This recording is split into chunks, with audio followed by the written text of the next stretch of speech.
Listen carefully. For the next 2 hours, you're going to experience mind program entry. That's a powerful force, not unlike hypnosis, transmitted through the television's blanking signal. It's going to alter your reality.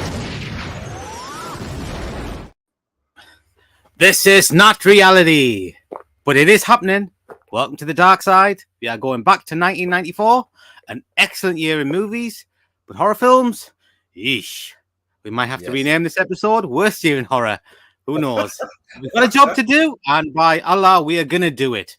Joining me as ever is the Peak Meister. How are you doing?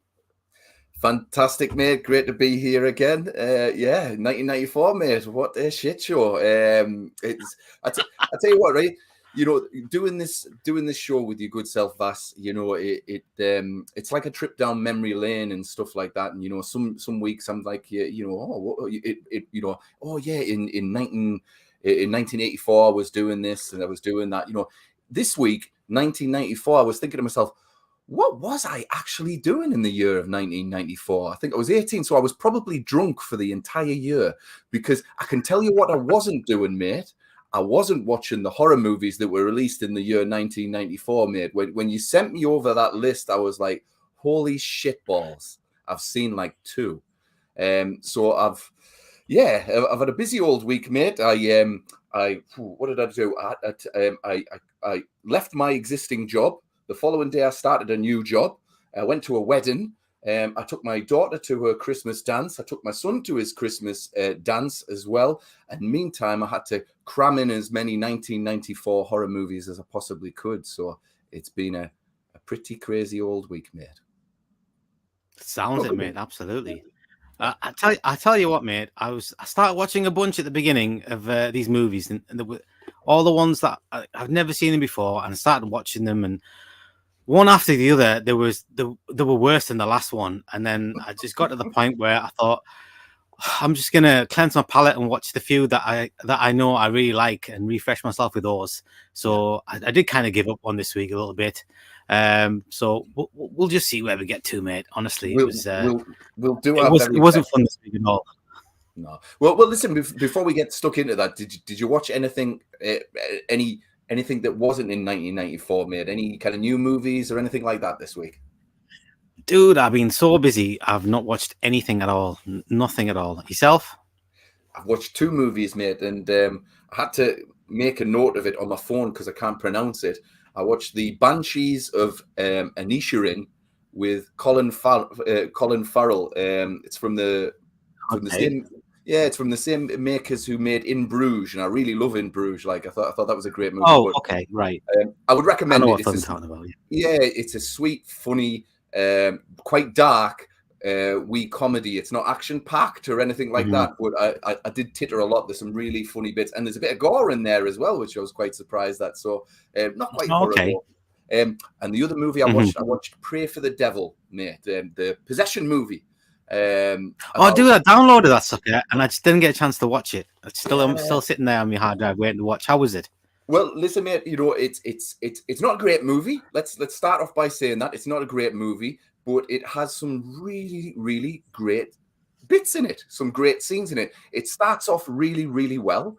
There's a nice little backstory, and you know, it's a little bit scary and stuff like that. And this nun, she goes to like possession school, and I swear to God, mate, the possession school is very much like Bridget Fonda's Academy on the Assassins. It's like fucking like Exorcist training school, James Bond style. They've got steel doors and fucking iPads all over the place, and that I was like, what? All right.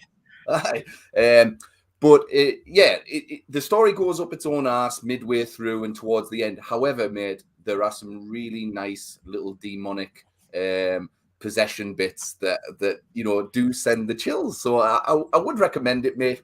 But leave your brain at home, type of thing. It's it's good. It's good, brainless possession fodder. So I would recommend that one, mate. And finally, mate. Now this isn't a movie, but I recommend you go and check this out right now. Okay? Well, mate. Well, not right now, but afterwards. It is. Let me grab it here. Now this is on YouTube. It's the. Hold on a second. It's the Aliens and Terminator panel from Steel City Con from December 2022, and it's got Edward Furlong, Michael Biehn, and Lance Henriksen. Okay? And they are just talking for 40 minutes, mate. And it is the most bizarre bit of footage I think I've ever seen. So you've got Lance Henriksen, who effectively is just a grumpy old man, but he's really funny with it, but a really cynical, grumpy bastard, right? Who kind of doesn't want to be there. You can tell he's there for the paycheck. You've got Edward Furlong. You've got Edward Furlong, who's put that much drugs in his body. When anybody asks him a question on any of the movies he's done, he literally can't remember. And then you've got Michael Biehn, right? You've got Michael Biehn, and I swear to God, Michael Biehn, just before he got on stage, he must have just eaten a kilo of cocaine. He's off his fucking head, mate. At one point, he's literally just, other people are talking, and he's like that going, I shit you not, right? And there's one point someone asks him a question. Whoa. The Star Wars ghost, it was like that. Leave Michael Biehn alone, Peter. There's one bit, right, where someone asks him a question and he literally goes like this. He goes, for maybe a minute, right? It's amazing. You've got to check out this footage, man. It's brilliant. That was the highlight of my week, that Comic-Con footage. But check it out, man. It's brilliant. Like, I'm definitely gonna do that, mate. Yeah, no problem. But apart from that, mate, on my plan to watch that film as well. Yeah, absolutely. Yeah. I can hear myself talking your side. Can you? Oh, see, I think it's gone now. Okay, good. Has it gone? No, I think it's gone. It sounds perfect my end, so hopefully cool. That's coming across cool. Yeah. Right, should we start off as we normally do with our quiz of 1994? Every week I forget about the quiz, and every week I'm so happy when you tell me there's a quiz. Let's do it. Let's do it, Vass. Then. Let's get this thing started. Pop quiz, asshole. You have a hair trigger aimed at your head. What do you do? What do you do? What do you do? Right, Pete. So it's 1994. Like you say, we were both 18 years old. I think I was just going off to uni. I'm not sure what you were doing. Drinking. Well, there you go. So the first question is, what 1994 movie won Best Picture and actually swept the Oscars that year? Film from 1994. Oh man, it was Forrest Gump. Was it Forrest Gump? Because didn't it beat? It was Forrest Gump. Yeah, it won six Oscars, including Best Picture, Best Adapted Screenplay, Best Visual Effects, Best Film Editing, Best Director for Robert Zemeckis, and Best Actor for Tom Hanks. Wow. Wow. Yeah.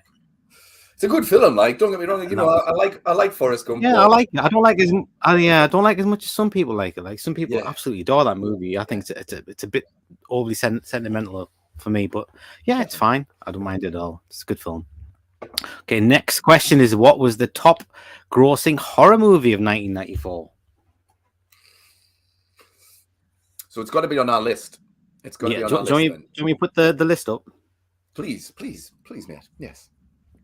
I will do that for you. Just bear with us. Well, it definitely wasn't. It definitely wasn't Watchers 3. Could it have been Ghoulies 4? Right. Let's have a look. Brains. Right. Okay. It's on there, mate.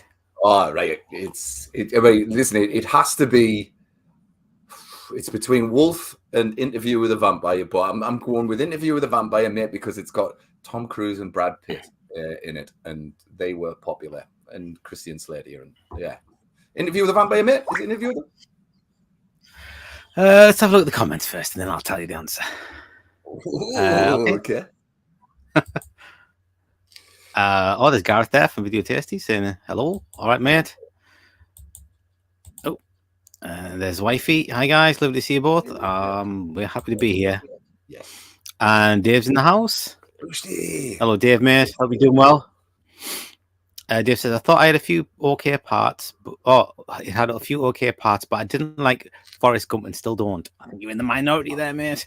But I'm not a massive fan of it, to be honest. Dave says Interview with a Vampire as well. Well, it's and Hassan says, hey son. Hey. Right, let's the answer was Interview with a Vampire. You're right, mate. You were absolutely right. Nice. Get rid of that. Okay.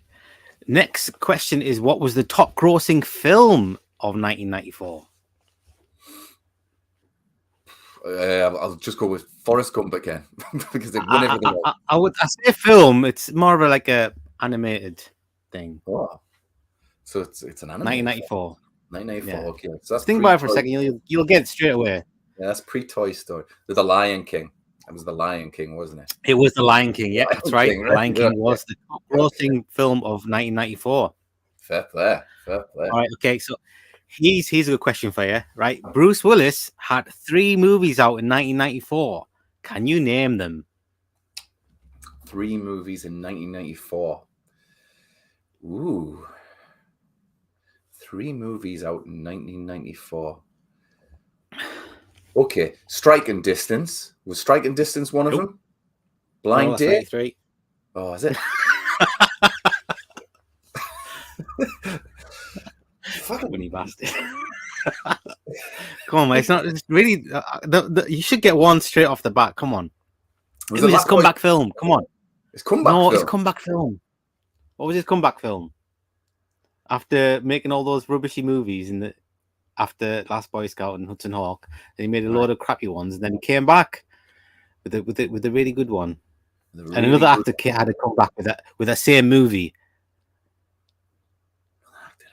Come on, dude! Why don't you know this? Right, hold on. It's going to come back to it. It's a crime. It's a crime, like a crime thriller, gangster type movie. Did I explain that? I don't think I did. Last Man Standing. Fuck, dude, that was 1996. Come on. Okay. Crime thriller. Comeback movie. Where did he go? Yeah. When you name the other movies on the list, you'll see where he went. No, Dave, mate. 12 Monkeys was a couple of years after, and Sixth Sense was quite a few years afterwards. Come on, 1994. The whole 9 yards. No, that was years later. Was that years there? Right, okay. Oh, where's my Bruce Willis knowledge when I need it? I had 3. No, that was the year after. All right, okay. There's a connection with this movie and Die Hard 3.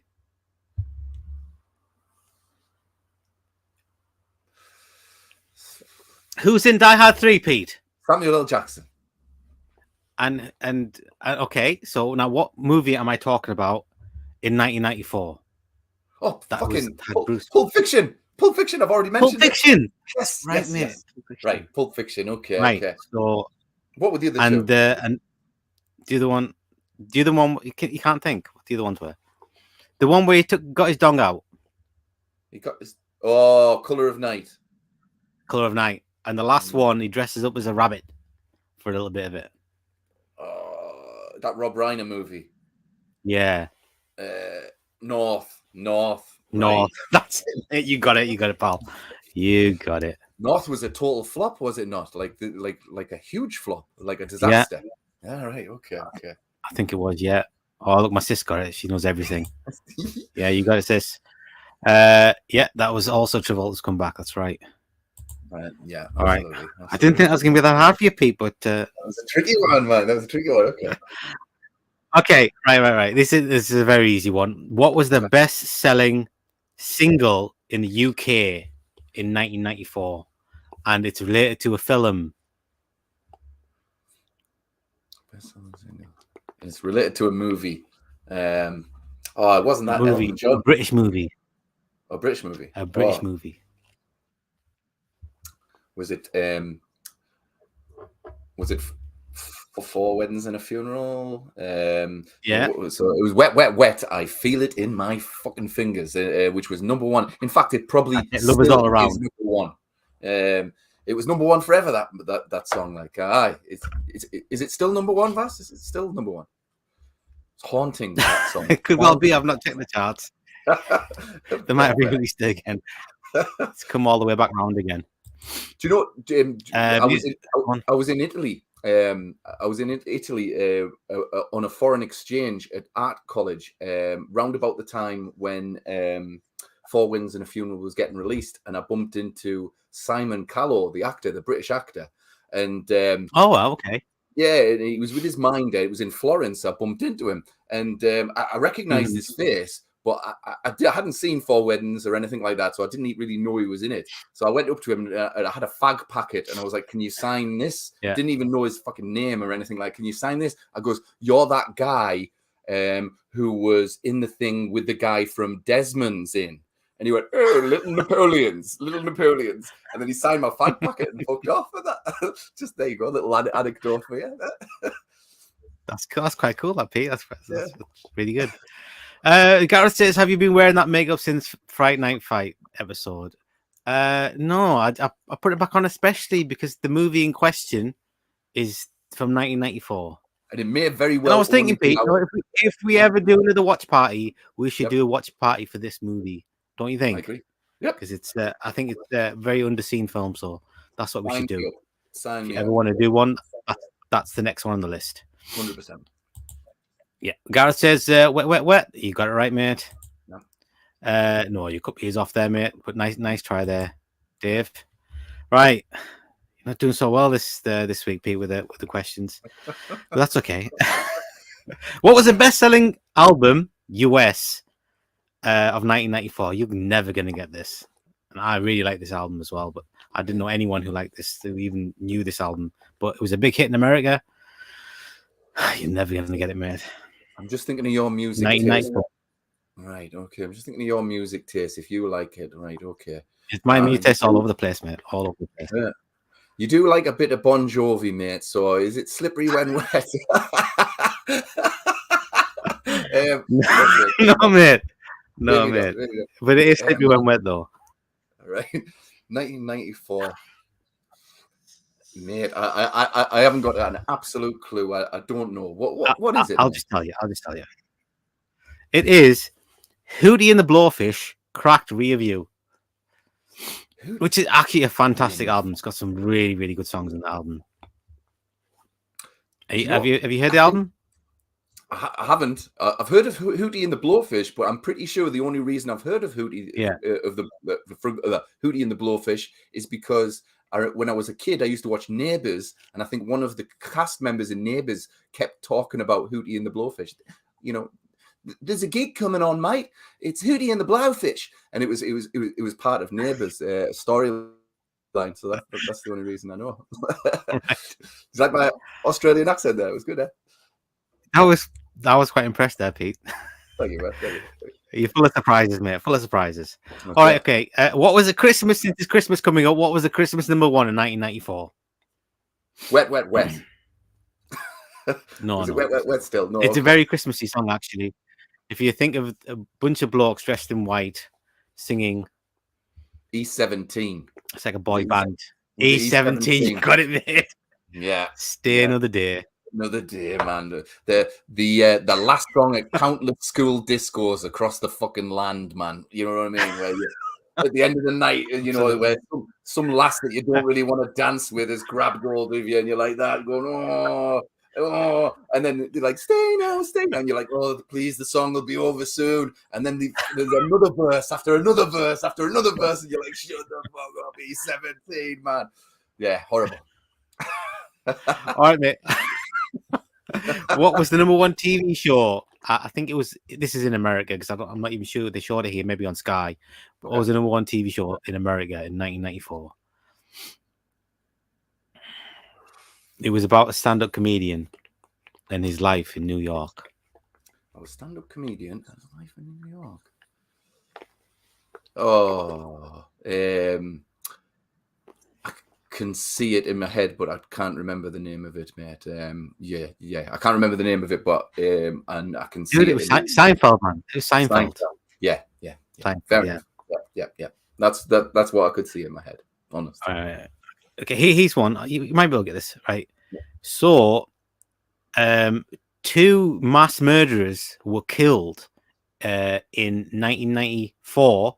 One was executed and one was killed in prison. Can you name them?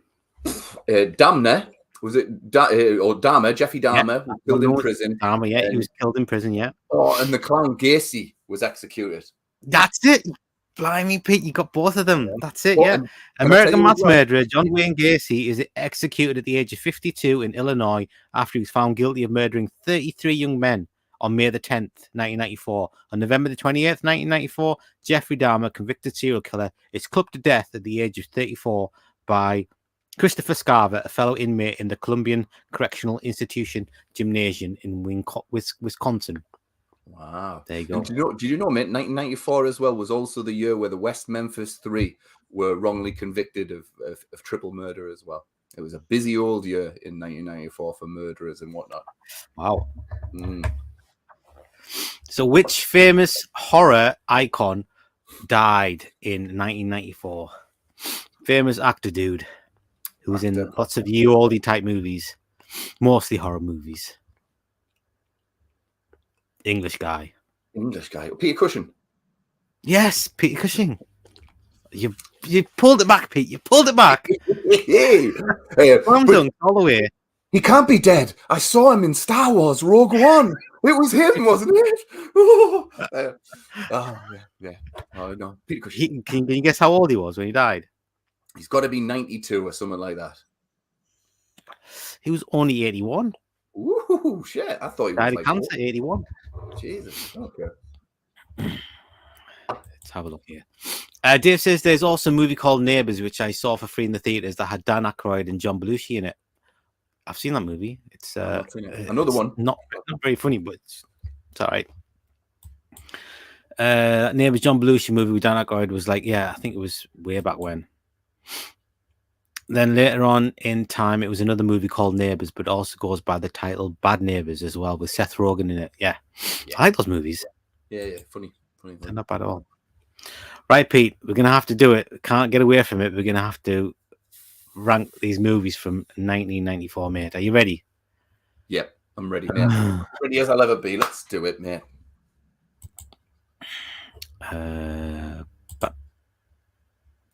Right, so here we are. Okay, the first movie is Class of Nukem High 3, The Good, the Bad, and the Subhumanoid. Have you seen that film, Pete? I'm sorry to say, Vass, I haven't seen Class of Nukem 3. I haven't seen it either, mate. No, so we'll stick that in the not seen. Yes. And the next movie is Brain Scan, Pete. Yeah, no, you've seen Brain Scan. I've seen Brain Scan. And are you a fan of Brain Scan? Yeah, man. I kind of like Brain Scan in that. Interesting enough, Edward Furlong talks about Brain Scan for a wee bit on that. Oh, does he? On that Comic-Con bit. Yeah, he doesn't. He's good in the movie, man. Well, listen, needless to say, he doesn't really remember much about it, but but he does talk about it. I like Brain Scan, mate. It's there are other movies out there like this, but this has got a bit of quality to it. And for its time, it was very kind of Lawnmower Man type movie. I enjoyed it. It's got some good little set pieces in there. Edward Furlong is really good in it, like we say. And the main bad guy is wicked. The trickster's wicked. Yeah, he's the best thing in it. The trickster. Totally. Apparently, Edward Furlong was saying that the guy who played the trickster is like a proper theatre thespian. So he was putting his heart and soul into it, which is kind of good to see. But yeah, I like Brain Scan, mate. I think where would you put it? Let me think. Should we give him a synopsis of Brain Scan? It says, Brain Scan. Michael Bauer is a horror film fanatic who loves gore and violence. When he spots a new interactive video game called Brain Scan, which allows the player to commit gruesome murders, it seems like the perfect thrill. The game's referee, the trickster, eggs Michael on to play the game and commit virtual murders. When Michael discovers that the game he played has very real consequences in real life, he's torn between the commands of the trickster and a homicide detective, played by Frank Langella. Yes. Do you know, interestingly enough, there's a movie that was recently released on Netflix that literally has the same storyline as Brain Scan. What's that movie called again? It was only a few months back. Yeah, the music's done by the dude from The Prodigy, isn't it? He did the music to it. Yeah, that's right. Yeah, it's a Netflix film. I saw that movie, man. It wasn't too bad, actually. It was all right. It was all right, man. I'm good. I would recommend we put this in. I don't think it's an S tier movie. No. I've got a massive soft spot for this film, man, Pete. When it came out, I don't know. I think maybe I kind of associated myself. I could like see myself in that kid, in Edward Furlong's character a little bit. Maybe not the pervy side of it, but looking at people through the window and recording them on the camera and all that stuff. But all the other stuff, I could definitely relate to bits of it. Yeah, like being like a horror dude at a young age and feeling a bit out of place and that. But it's not a brilliant movie, but I do have a soft spot for it. I don't know. Are we going to be subjective or do you want to put it like where would you put it? And I'll see if I agree with you or not. Let me have a look at the tiers, mate. Let me have a look at the point system again. I've totally forgotten the point system today. Too much Coca-Cola, too much caffeine, I think. There you go. S tier, all-time classic. A is for excellent. B is for very good. C is for decent. D is for not very good. Okay. Well, I think B. F for total crap. I think it's a B. Yeah. Yeah. Okay. Let's put it in B, Pete. Let's put it in B. Okay. Yeah. I don't think it is. Yeah. Yeah. It's very good. Very good. I can live with that. I mean, I do have a real soft spot for it, but yeah, let's stick it in that one. Did you watch it this week, or are you just going from memory? Going from memory, but I did watch it last year, so I'm not a million miles away. So all right, yeah. I just watched it this year. I did notice one thing at the beginning. So the advert for this Brain Scan game is in a Fangoria magazine, and he says, "Oh, it's the one with the guy with his eyes popping out on the cover. It's that edition." And then you see him going through it, and the cover is bloody Total Recall. I actually remember that cover. And Total Recall's from 1990, dude. I don't know why why they would pick that one. That's like 4 years earlier. That the adverts in like they should have picked one that was a bit more recent. But anyway, I just noticed that and I thought that's not right. That's not right. You'll tend to find it'll have something to do with somebody on the special effects crew will have worked on Total Recall or something like that. There'll be some nod there. Yeah, it's a well-made movie, the effects they haven't aged too badly. Most of them, and like I said, that trickster man, he totally steals the show. Like the movie kind of comes to life when he comes on screen, for sure. Yeah, definitely, he's got a presence. For Let's sure. have a look at some. Yeah, it does. Yeah, Alan Turner. Hi, Alan, mate. It's called Bandersnatch, the Brain Scan type film. No, I don't think it. I don't think it is. I'm sure it was called something else. I know. I watched Bandersnatch. I remember watching it, but there was another one as well. Yeah, there was another one as well that was just a few months ago, but the name escapes me. Yeah, it's going to do my head in now. That. Yeah, I'll see if I can find out.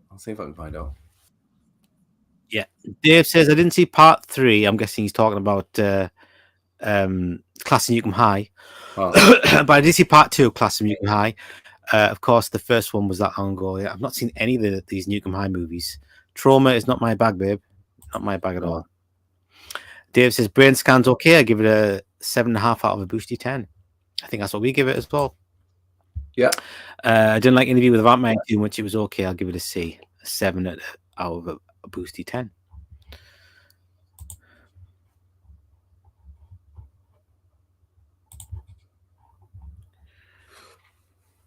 Can't find that movie.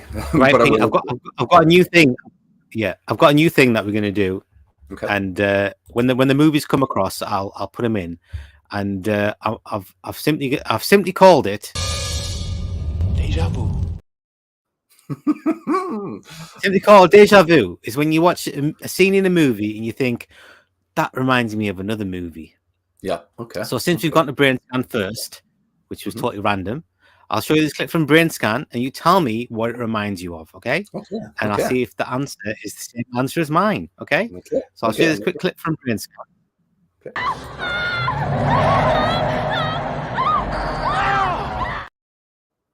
Ooh. What does that remind you of? It reminds me of the taking of Deborah Logan, where Deborah Logan's mouth opens up and she swallows a child's head. It could also remind me of Nightmare on Elm Street 3. I'm 93. That's it. Yeah. You All know, right, the Freddy worm swallows. Oh, okay. Yeah, I'm with you. Yeah. But mostly Yeah, it well- reminds me of the taking of Deborah Logan. Oh, yeah. Well, the one I picked, because I watched it this week as well, because it's from 1994, it was this.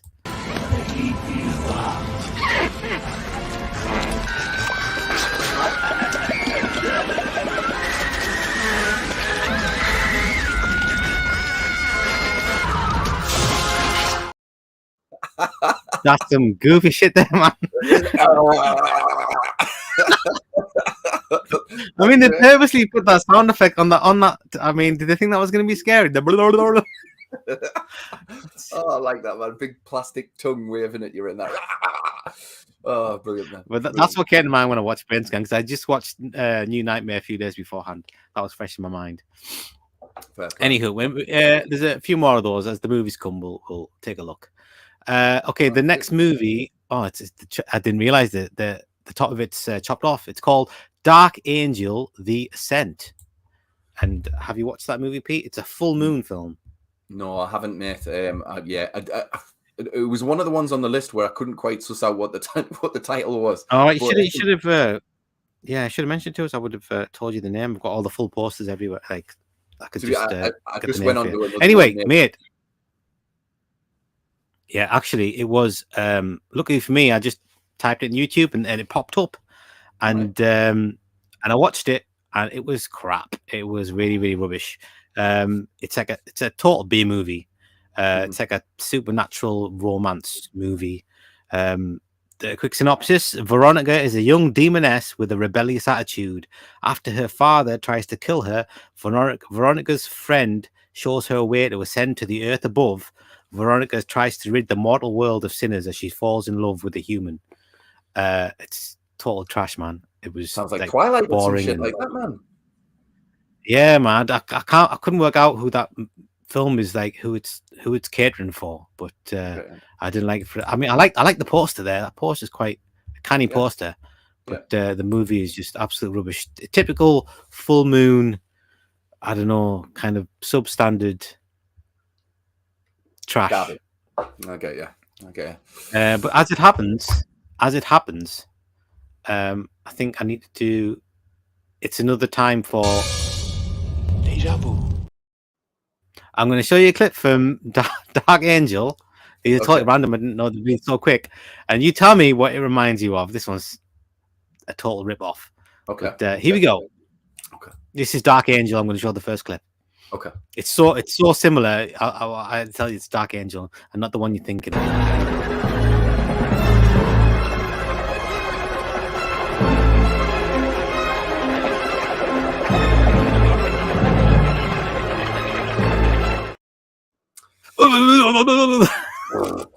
Now, what does that remind you of, Pete? Well, Think about it. It's obviously Jacob's Ladder with cartoon sound effects. Like that. That's ridiculous, mate.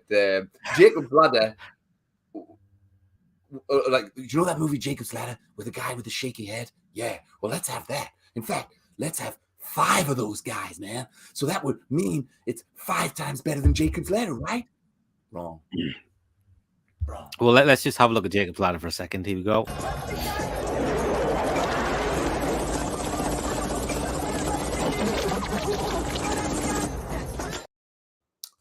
I think they did try and replicate the sound effects as well. Yeah. But yeah, it's that total Failed. off, dude. Totally off. Right, I'm going to stick that in FP because it's a movie nobody should watch. Oh, okay, no Total problem. waste of time. No, sorry, that goes up there. F. I will never ever be watching that movie again. But like I say, the poster's nice.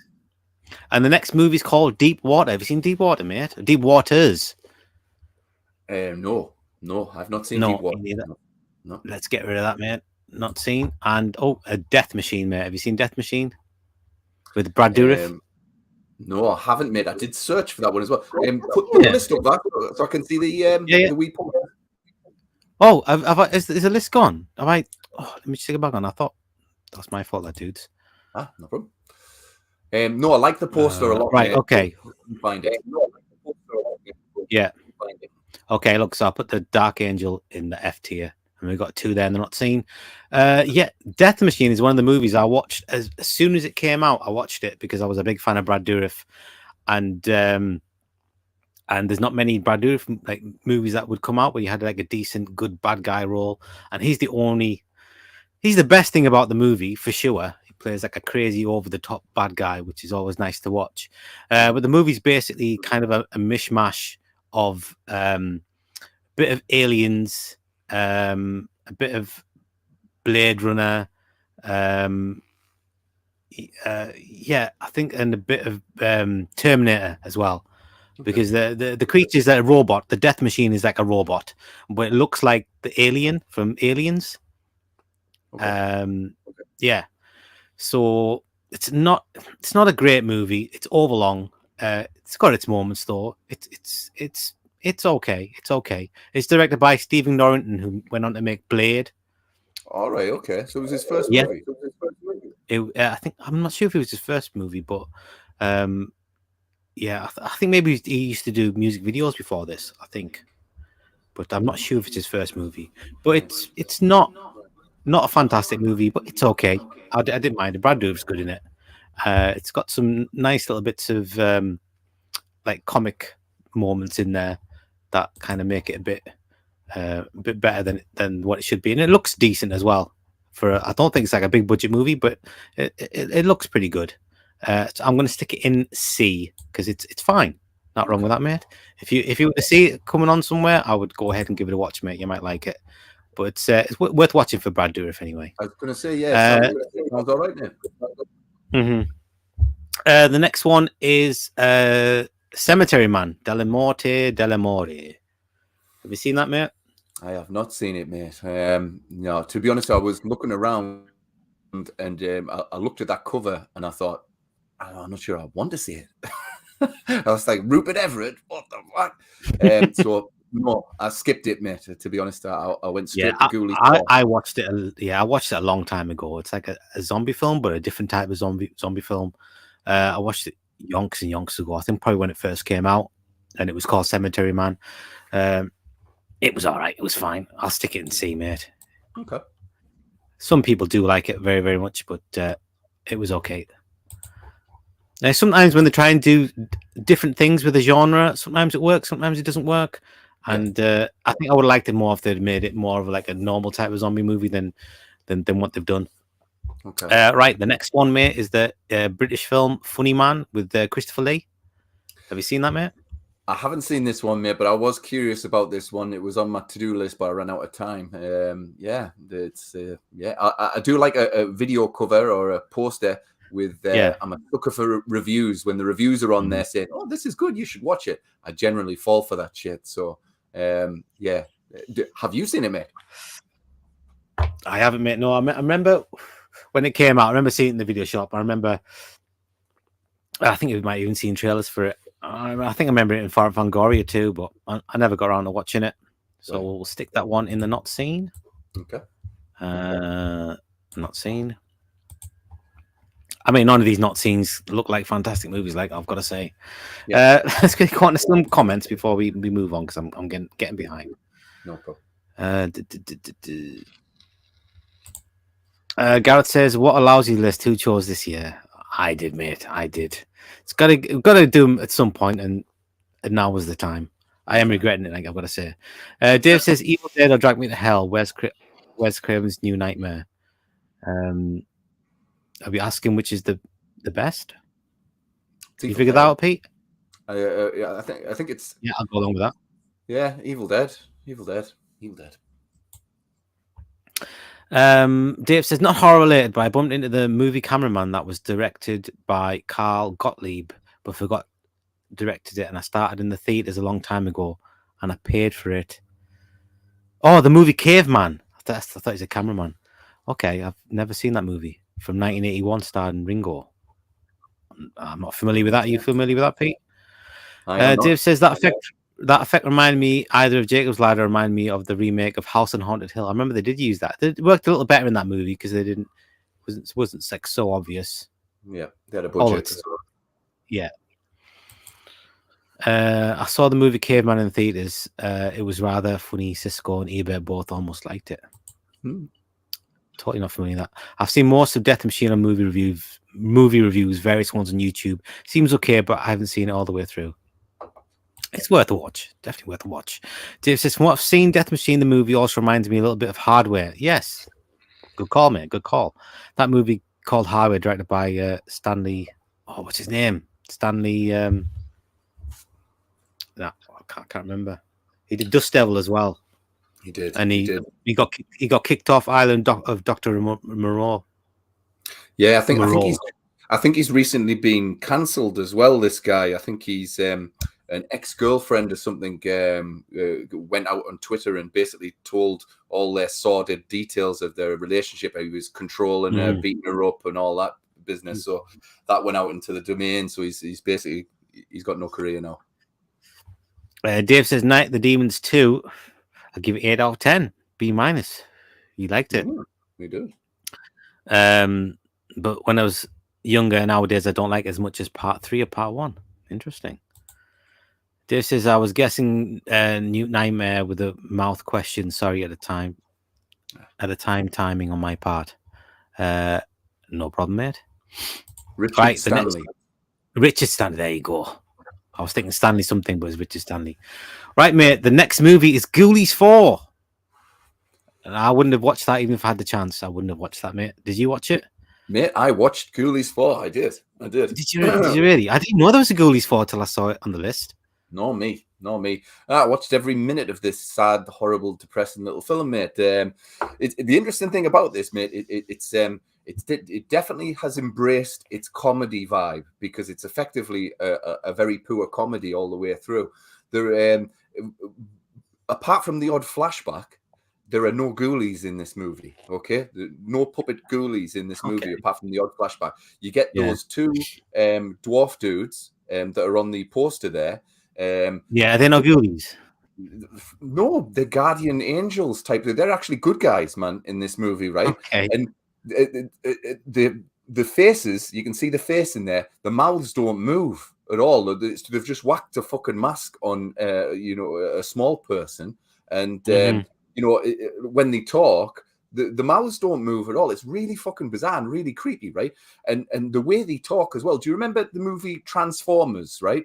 Where you've got the two very small little Transformers that are a little bit racist.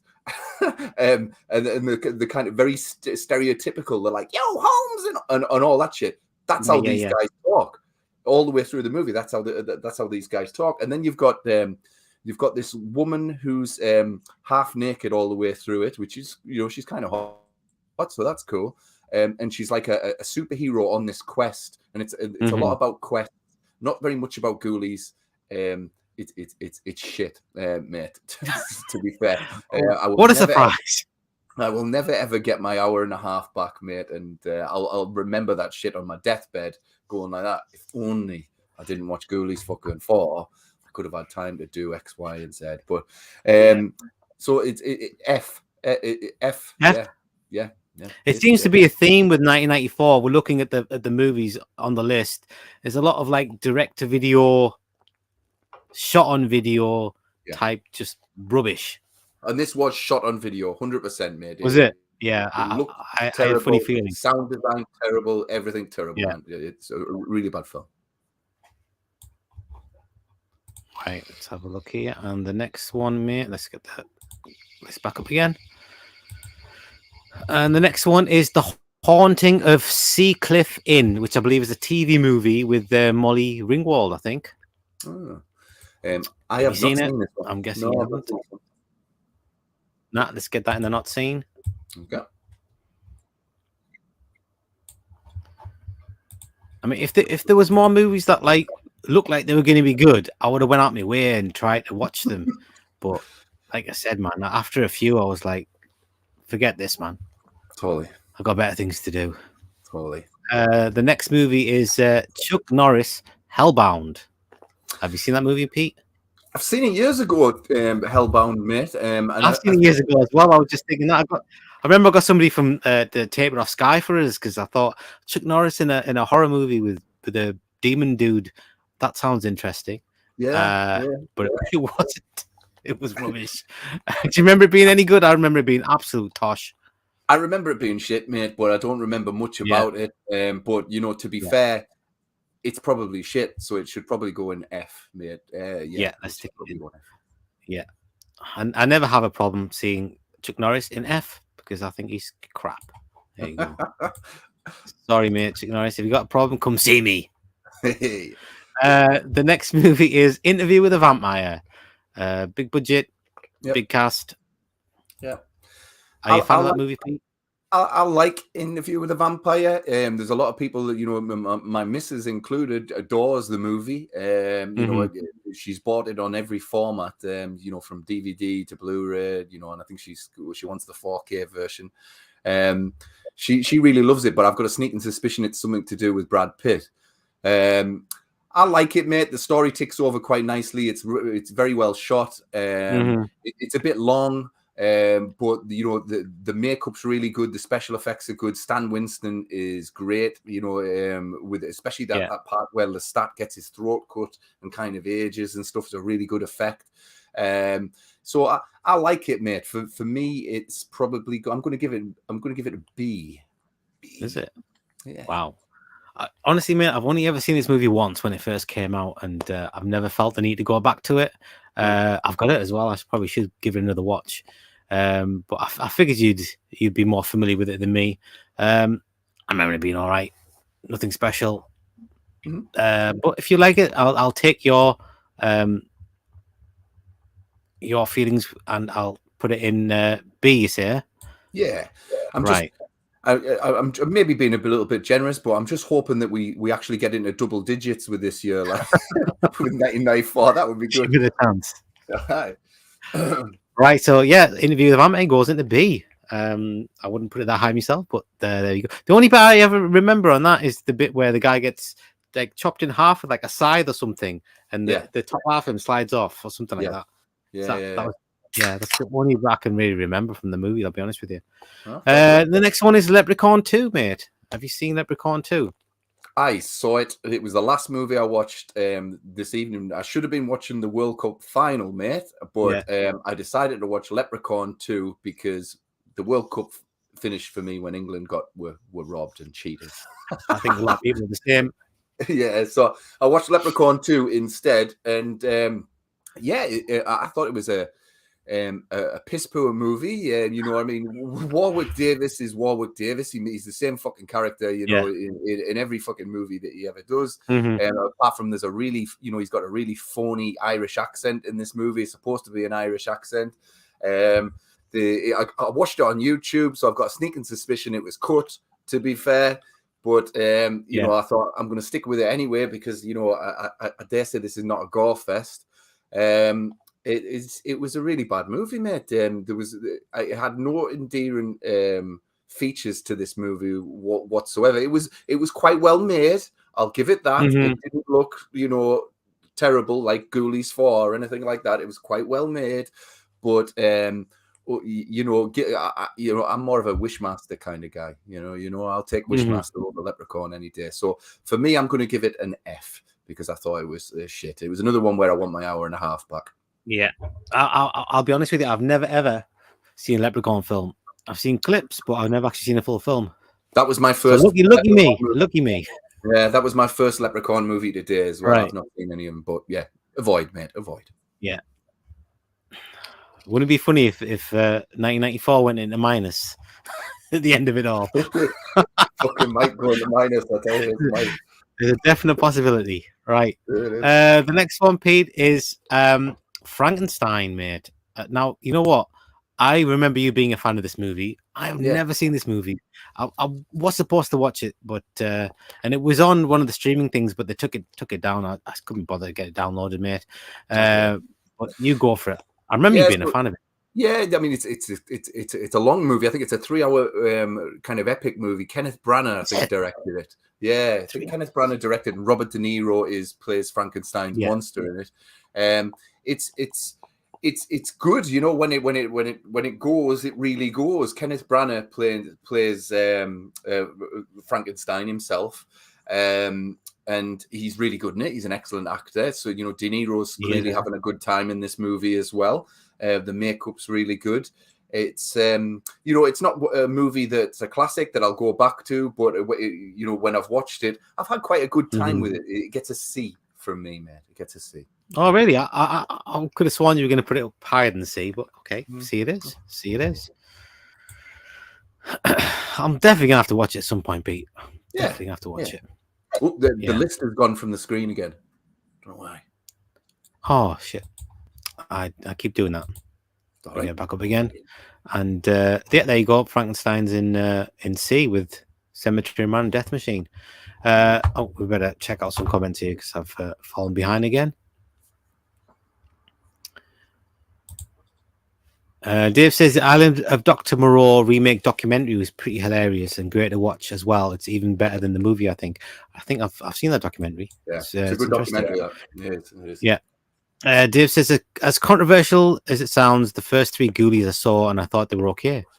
Maybe the first one was the best of any of them in a full moon way. Didn't know there was a part 4 until recently. Yeah. Dave says, I saw Hellbound a long time ago and I don't remember too much about it, but I think I gave it a 7 out of 10. Let's see. Dave says he loves Chuck Norris because he got to meet him and have a signed poster from 1996 from the movie Sidekicks. He was on a promotional tour through theaters. Me and one of my friends met him. That's pretty cool. Dave says we found out he was signing autographs when we went down there an hour early at the movie theater, and it was only 15 people there. Most of them were little kids, but it would have worked in our favor, I'm sure. Yeah. Dave says I give Leprechaun 2 a 9 out of a Boosty 10. Here a B+. Wow. Boosty, what had you taken that day that you watched Leprechaun 2, man? What kind of narcotics were you on that day? I think that that deserves a What?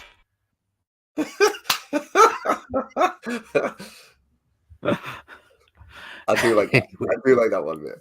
Do that again. Okay. What? Oh, brilliant. I've lost the comments. There we go. Jeff says I didn't enjoy the Robert De Niro Frankenstein movie. I just didn't like the pace of it or the effects of De Niro. I give it a 3 out of 10. Okay. I think you might have got those the wrong way around. Did you ever see that movie Frankenstein Unbound? I think I saw it like a gajillion years ago, mate. I have no memory of it at all. I remember having an awesome poster, but the movie was pretty poor. But the poster was amazing. But yeah. Anyway, Is that the one with Sting in it? Did it have Sting in it? It might have had Sting in it. Oh, did I just make it? Maybe, yeah.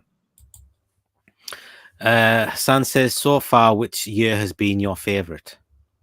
A good question. Well, I know my favorite year is 1990, so I don't know. Yeah.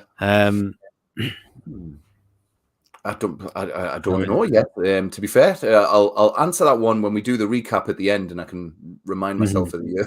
Remind myself of the years. Do you know I had a surprisingly good time with 78. And what was the year Body Double? It was 84. Was that 84? I enjoyed 84 as well. Yeah.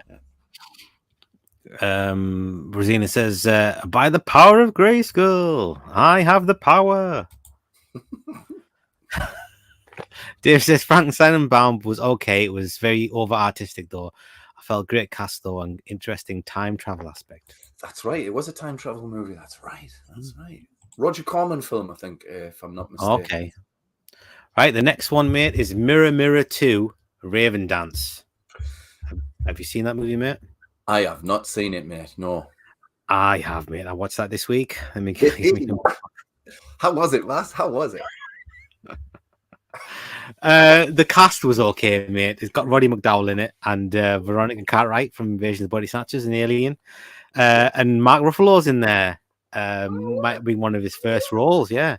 But the movie was total crap. An evil force released from an enchanted mirror wreaks havoc on the inhabitants of a religious community. It was tosh, mate. It was absolute rubbish. I can't think of a good thing about it. It's definitely an F movie. The only good thing is I can do another episode of, if I can find it again. Where is it? Where the hell is it? I just found out, you know, all these little clips you put on, you can actually put them in little folders. So you have them in like clips for, like, if I have my intros, I can have them in its own little file thing. And I've just had them in one long list. So if I want to find a clip, I have to scroll through the whole list, but I just find out you can make different folders. So you can have all sets, like reaction ones and memes. And I didn't know, mate. Well, listen, audience, did you hear that? Vasi's saying, as of next week, this fucking program is going to be a technical fucking delight. I can't wait till next week when special effects are going off behind my ears and that beeping fucking lasers behind us and everything. Can't wait. Looking forward to it. You're asking too much, mate. You're asking far too much for me. Right, let's get this on. Was it? Right, okay, sorry. Something like that. Deja vu. Okay. Right, here's a clip from Mirror Mirror, and you tell me what it reminds you of. You ready? Okay. Yep.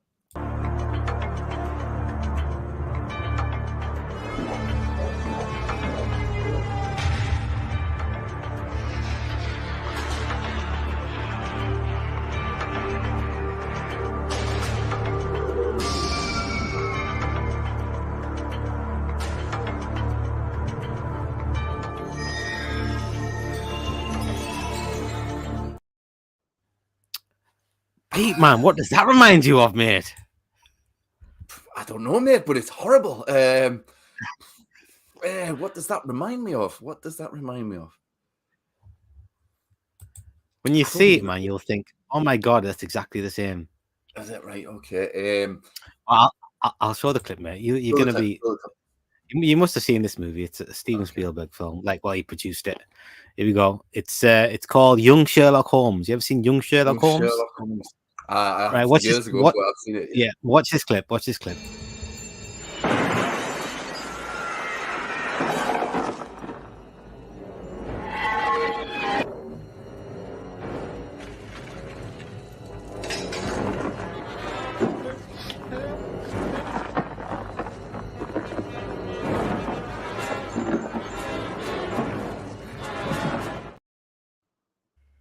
It's exactly the same, just a cut price version of it. That is identical. It looks like someone's just knocked it out on StreamYard. That's the special effects we're going to have next week, Vass. I can't wait. Can't wait. Yeah, mate, that was horrible, and that was an identical copy. That is. It was, yeah, and it was like that was made like 7 years beforehand, and that one there looks like it was made in the 70s instead of in 1994. Roughly. Anyway, yeah. So let's go and stick. Let me get this thing back on again. Are we back on? Right. Okay. Let's stick Raven Dance in F because it's a fucking shit film. Yeah. Even bloody Roddy McDowell and Veronica Cartwright aren't very good in it. I mean, can't save it. It's just a pish film. Pish. Right. The next movie, Pete, is probably the best movie from 1994. It's In the Mouth of Madness. I love In the Mouth of Madness, mate. We've talked about this before. I've got a complete total soft spot for this movie. I own it. I've owned it on video. I've owned it on DVD. I've got the German Blu-ray copy. Is there a Blu-ray copy that's available, like a UK copy? There isn't, is there? Does it come out in? I think there's a Scream Factory version, and there's a German version, and I imported the German one, but the German one plays on UK Players, so you know, no problem there. But it really, you know where I got that from? Do you know where I got that from, Pete?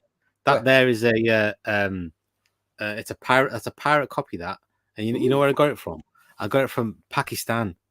No way. Back in like 2004 or 5. I don't know if it was available on DVD or something, but it's one of the movies that just doesn't get many releases. And I was just in like in a shop in some marketplace, and they have have loads of videos, loads of movies, and they're all copies. Every one is just a copy. So I just picked a bunch up. They were like 50 pence or something, and they're done quite well. I mean, they got the actual thing on the discs and everything, and and it's got all the proper menus and everything on it. But it's does the job, mate. Does the job.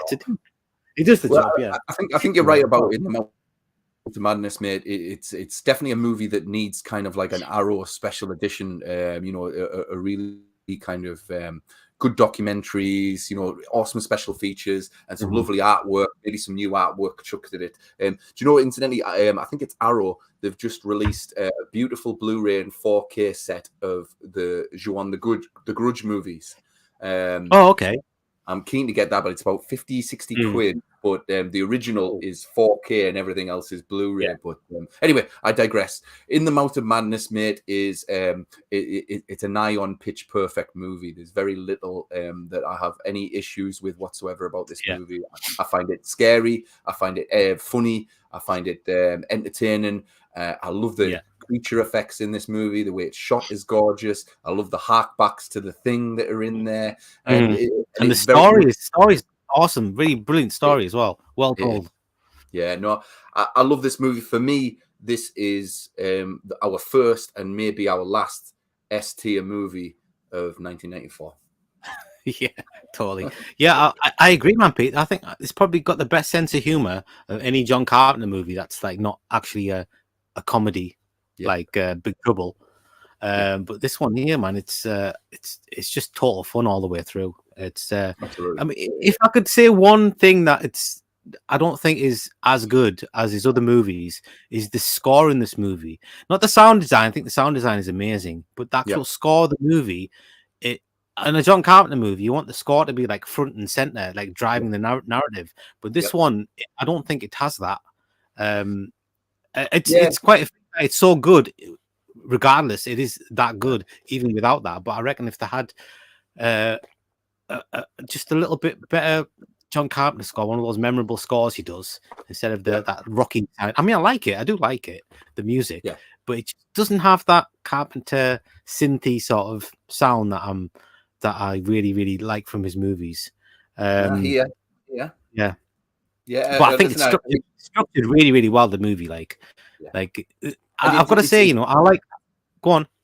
I was just going to say, the implications of this movie is, as the movie kind of goes on, you think you're watching a quite small horror film about, small bunch of events, but as you're watching it, you realize you're actually watching an end of the world movie, and I love the world fucking horror movies, man. You know what I mean? And it ramps up the tension and the end of mankind. You know what I mean? The extinction of mankind is in this movie. Like, it's fucking awesome. Like, I love it. It's a third part of his unofficial apocalypse trilogy, isn't it? That's right. But it definitely holds its own with the other two. I think I like obviously the Thing's the best, and then I think this one, and then Prince of Darkness. But Prince of Darkness got better music than this movie, I'd say.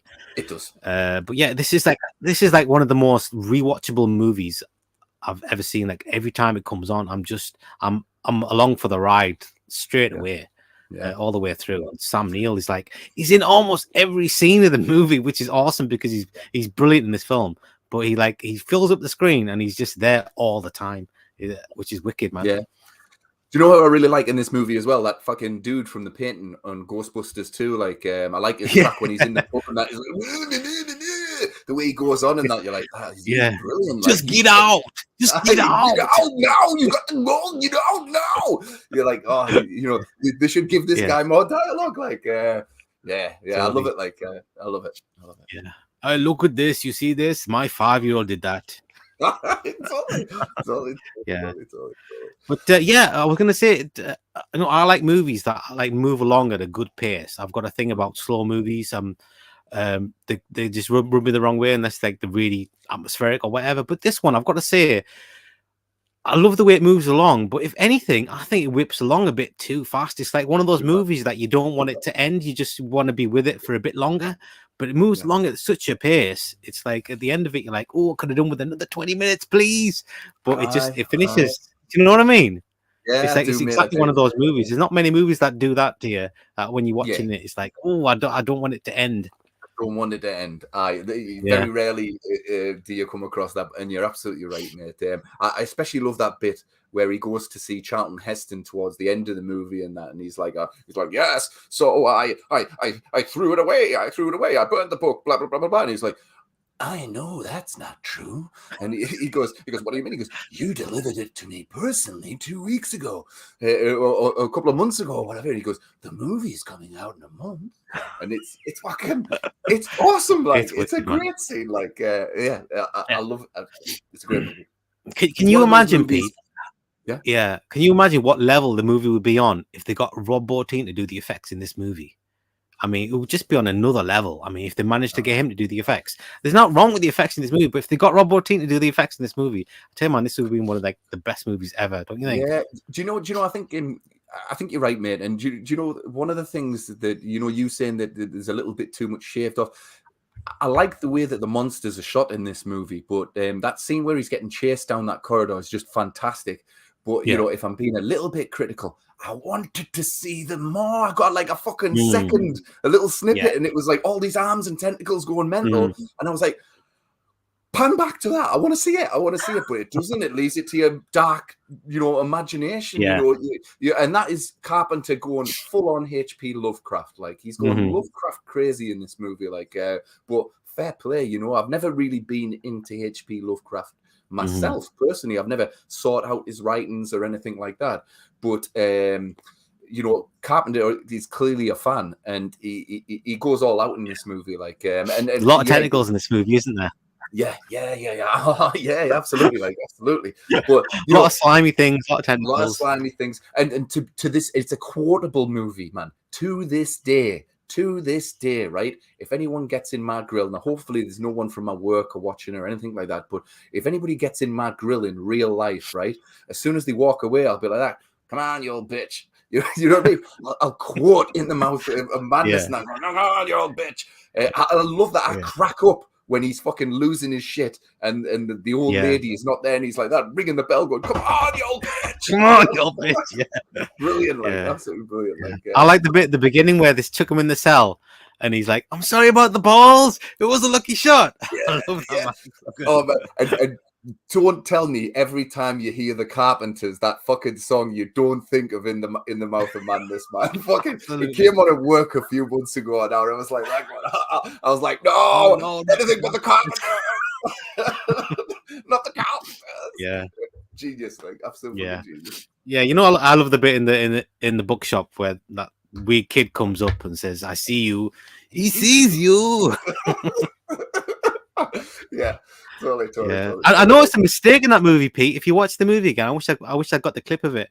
But in that movie, in that exact scene there, he walks into the bookshop, he walks down to where the books are, and just before that shot changes, you see the kid walking towards, like, about to come around the corner, and then the next shot, you see him look up and see him, and then do the same walk again. If you watch it again, you'll see that bit there. The must have noticed when they, yeah. Okay, I'll keep my eye out for that, man. That's a good one. I like these little things. Right, yeah. So Pete, we agreed. Totally, man. Nice. If anybody hasn't seen it in the Mouth of Madness, you will love it. Yeah. I saw the pictures, Pete. Are you jealous? I am jealous. Are you jealous? Well, I've messed all that up. What have I done with it, dude? I don't know. It's gone. Oh shit! Have I done it again? You gotta keep reminding me, dude. I will. I don't know where it's gone. It's like totally disappeared. Oh, there it is. Oh my god, I not seen. I've seen it a million times. million times. There you go. There we go. That's John Carpenter at his finest. Absolutely. Right, Pete. The next movie is Naja, which I believe is a vampire film. A lot of vampire films this in 1994. Quite a few, yeah. Quite a few. I've not seen this one, buddy. I was intrigued by the poster, but I don't think I could find this one. Right. So let's stick that in the not seen. Oh, I guess we should get back to these bloody comments. They're not bloody comments. I'm happy to have the comments, but you know what I mean. I think it's that one there. Dave says Leprechaun 2 I like for the comedy aspect. I like the character of the Leprechaun. It's easy, it's breezy entertainment. It's not the greatest movie, but I thought it was okay fun. Dave says I've never heard of Raven's Dance. Not me. You be thankful, mate. Be thankful.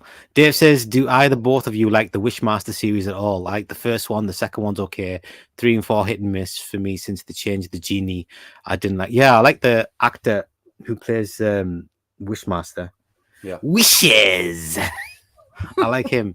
I like the first one. I like the second one as well. That's set in the prison. Yeah, I kind of like that as well. I'm not sure I've seen the third or the fourth, but I'm exactly the same. I've seen 1 and 2, and that's it. But yeah. I liked them. Yeah. Dave says that clip reminded me of young Sherlock Holmes when he jumps out the window. There you go, mate. You got it. Got it. Pete didn't get it, but you got it, Dave. Dave says I give In the Mouth of Madness an 8.5 out of Bushy 10 a B. Don't know. It's better than that. Better than a B. Dave says I just bought Blade Runner, the director's cut for $1. It has the same non-packaging as that black case has with no pamphlet on it too. I don't know if it was a copy, but to know. Dave says it has the typical packaging in the front of the back, in the back of the Blade Runner's director's cut. I think it's the real deal. It's just the guy didn't put the pamphlet in it. Yeah. So Dave saw the Blade Runner thing and said, "I'd buy that for $1," and did. Fair play to you. Fair play. Are you a fan of Blade Runner, Pete? I'm kind of lukewarm on Blade Runner. For me, mate. Yeah, I'm the same. I liked it. Yeah, I only saw it for the first time, literally like a couple of years ago for the first time, and to be honest, I didn't know what all the fuss was about. It was good. I mean, production designs, like the world building bit, it's awesome, but the actual film itself, the characters are very cold. You know what I mean? Yeah, it's not like my favorite bloody Harrison Ford film by a long shot. But I mean, it was good, but I couldn't really say much about that much else. Dave says my local thrift store called Bootstraps. They sell videotapes and DVDs now for $1 each or less. That's awesome. Dave says exactly, Peter. I got to see RoboCop 1 and 2 in the theaters, by the way, and I paid for it, and I got to see the Blade Runner for free in the theaters. Nice. I've never seen any of the RoboCops in the cinema. I see RoboCop 2 in the cinema. Oh, did you? Oh, yeah, you said you know. Yeah. You were just young as well, weren't you? You got in. Yeah, I was young. Right, Pete, the next one's Night of the Demons 2. You said you saw it earlier when you messaged us, and so I watched it myself as well. So we've both watched this one. What did you think of Night of the Demons 2, mate? I thought it was a cheap I thought it was a cheap and nasty horror film. It had its moments. There was things to like, about it, but ultimately it was too cheap and nasty, I think, for my liking. I don't want to be a snob or anything like that, but it was a wee bit cheap and nasty. It kind of it tries humor, but it doesn't land. And none of the jokes land. It's a very derivative film, isn't it? It's a very derivative. It's a derivative of the first one, but it reminded me a lot of other movies. All the different all the horror scenes.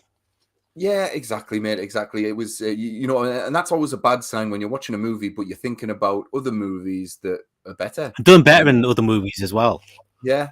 So, I watched it. I didn't find it offensive. It wasn't as bad as Ghoulies 4, but it's so I'm not going to give it an F.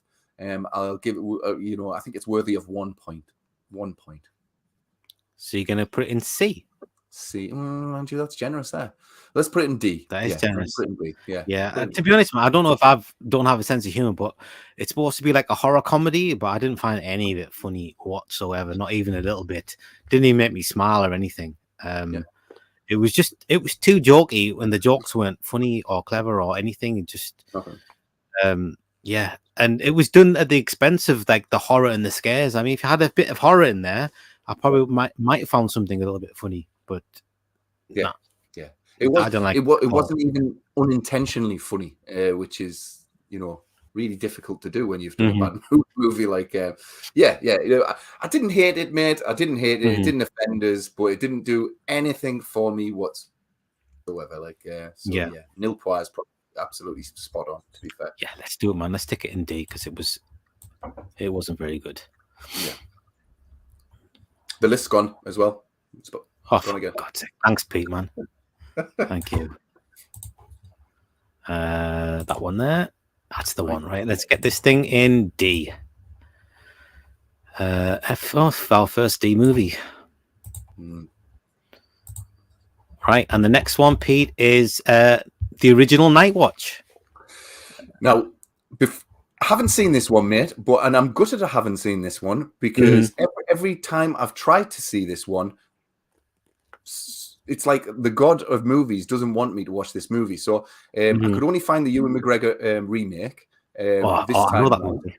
Yeah. I went and bought this movie from I can't remember which shop, but it was a definite second-hand shop. I bought it, and inside was fucking Texas Chainsaw Massacre 2, the disc. Seriously? I never even got to see it then either. So this movie eludes me. I hear it's fantastic. I really want to see it.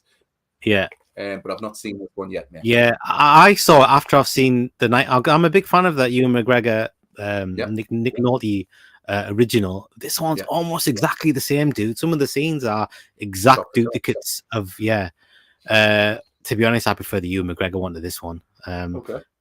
Maybe if I'd seen this one first, I'd like this one more. But it's so similar, like literally, like scene for scene, shot for shot.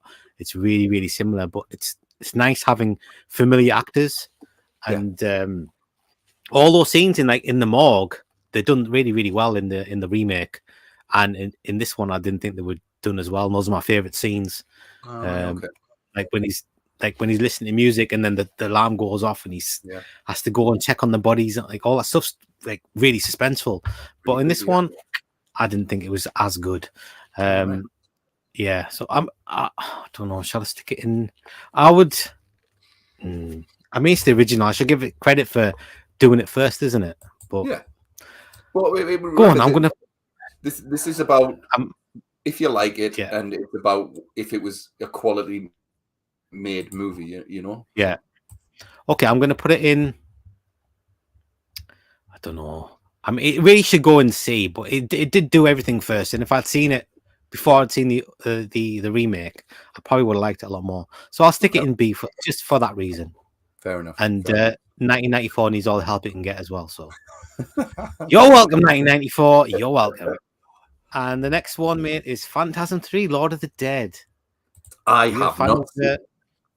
Have you not seen this movie, Pete? I've Seriously? not seen Phantasm 3. No, I've seen Phantasm 1, 2, 4, Ravager, but I've never seen. Ravager! I hate Ravager. No, I've not seen part 3. I really should. It's on Shudder. It's easily available, but no, I've not seen it, bud. I've seen part 3. It's just okay, man. It's just okay. The stuff with the balls is good. Like all the movies, that's the best bit of the movies, is the bit with the bloody flying balls. But it hasn't got the magic of the first two at all, and the budget of the second one. Reggie in it. It's just fine. Yeah, I mean, he's in it and he's good in everything. But the movie's just got too many annoying characters in it, and and I don't know, the story just makes less and less sense as each one goes. I'm gonna stick it in C. It's fine. It's all right. Okay. Not a patch on the first and second one. Not a patch. The list has gone again. Oh, for fuck's sake. It's getting on my nerves now. There we go. Right, there it is there in C. That's Phantasm 3, Lord of the Dead in C. It looks like it's cut as well, Pete, when you watch it. If you do watch it, it's been edited. And I've never seen... I've seen it a few times, and it always looks like there's bits missing out of the movie, like gore bits. Yeah. So you kind of see aftermaths of things that happen, but you don't actually see like the balls doing their thing. it's just not as gory as the other ones at all. Okay. So watch out for that when you do see it. But Fair it's enough. worth a watch. I mean, if you've seen all the others and not seen that one, you really Yeah. ought to see it. Like, No, but I we'll sit back definitely and should. see. I definitely should. Definitely. And the next one, mate, is The Puppet Masters. Robert A. Heinlein's The Puppet Masters. Were you a fan of that movie, Pete? I'm sure you were.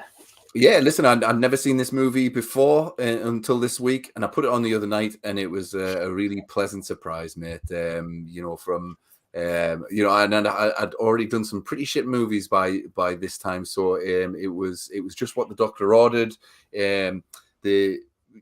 From about 10 minutes into this movie, you realize that you're in again, end of human race movie and a body snatcher movie at that, which is brilliant. I love that. You got Donald fucking Body Snatchers Sutherland in there, just chewing scenery and stuff like that. And you've got some quite nice little practical effects. And you've got Yaphet Kotto in there. You've got fucking Keith David, who harks back to John Carpenter's The Thing in this movie by even saying to somebody, "How will I know you're human?" And you're like, wow, this is amazing.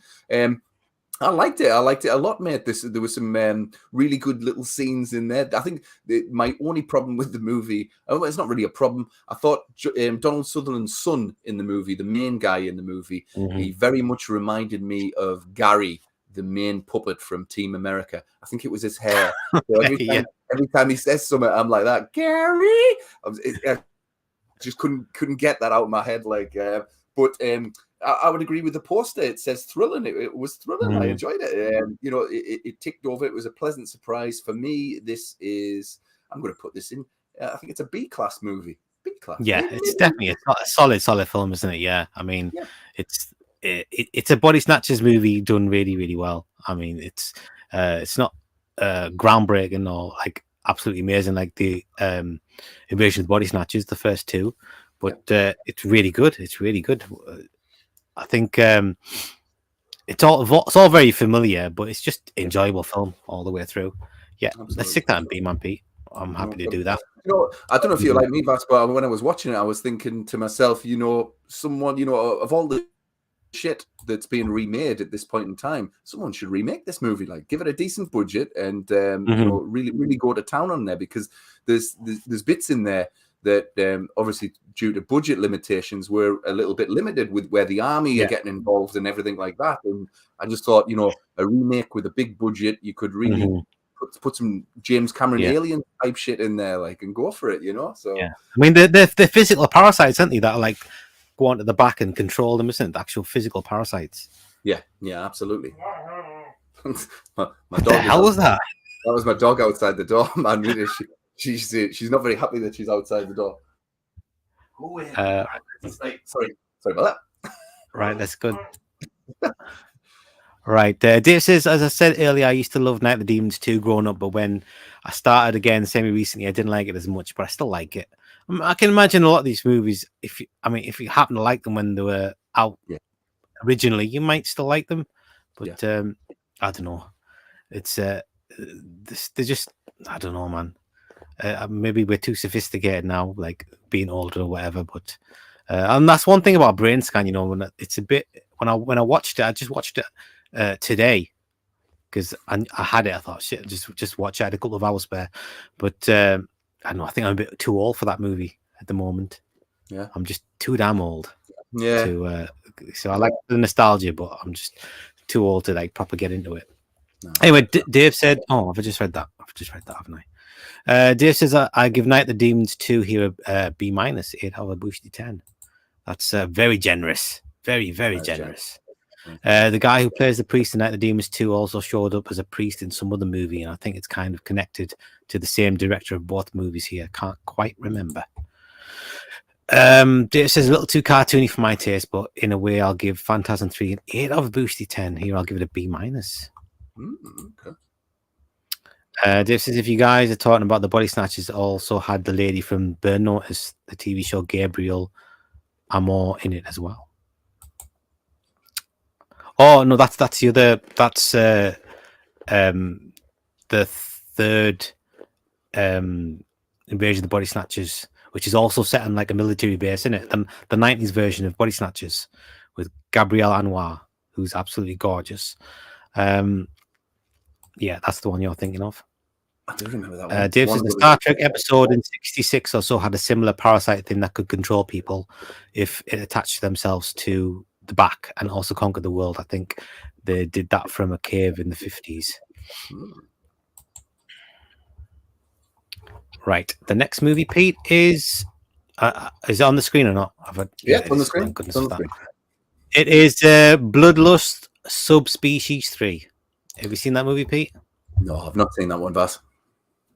Dude, movie. I've never seen a subspecies movie, and I watched this one, and it was utter crap, mate. It's like a romantic sort of vampire movie, and it was absolutely rubbish. It was so bad.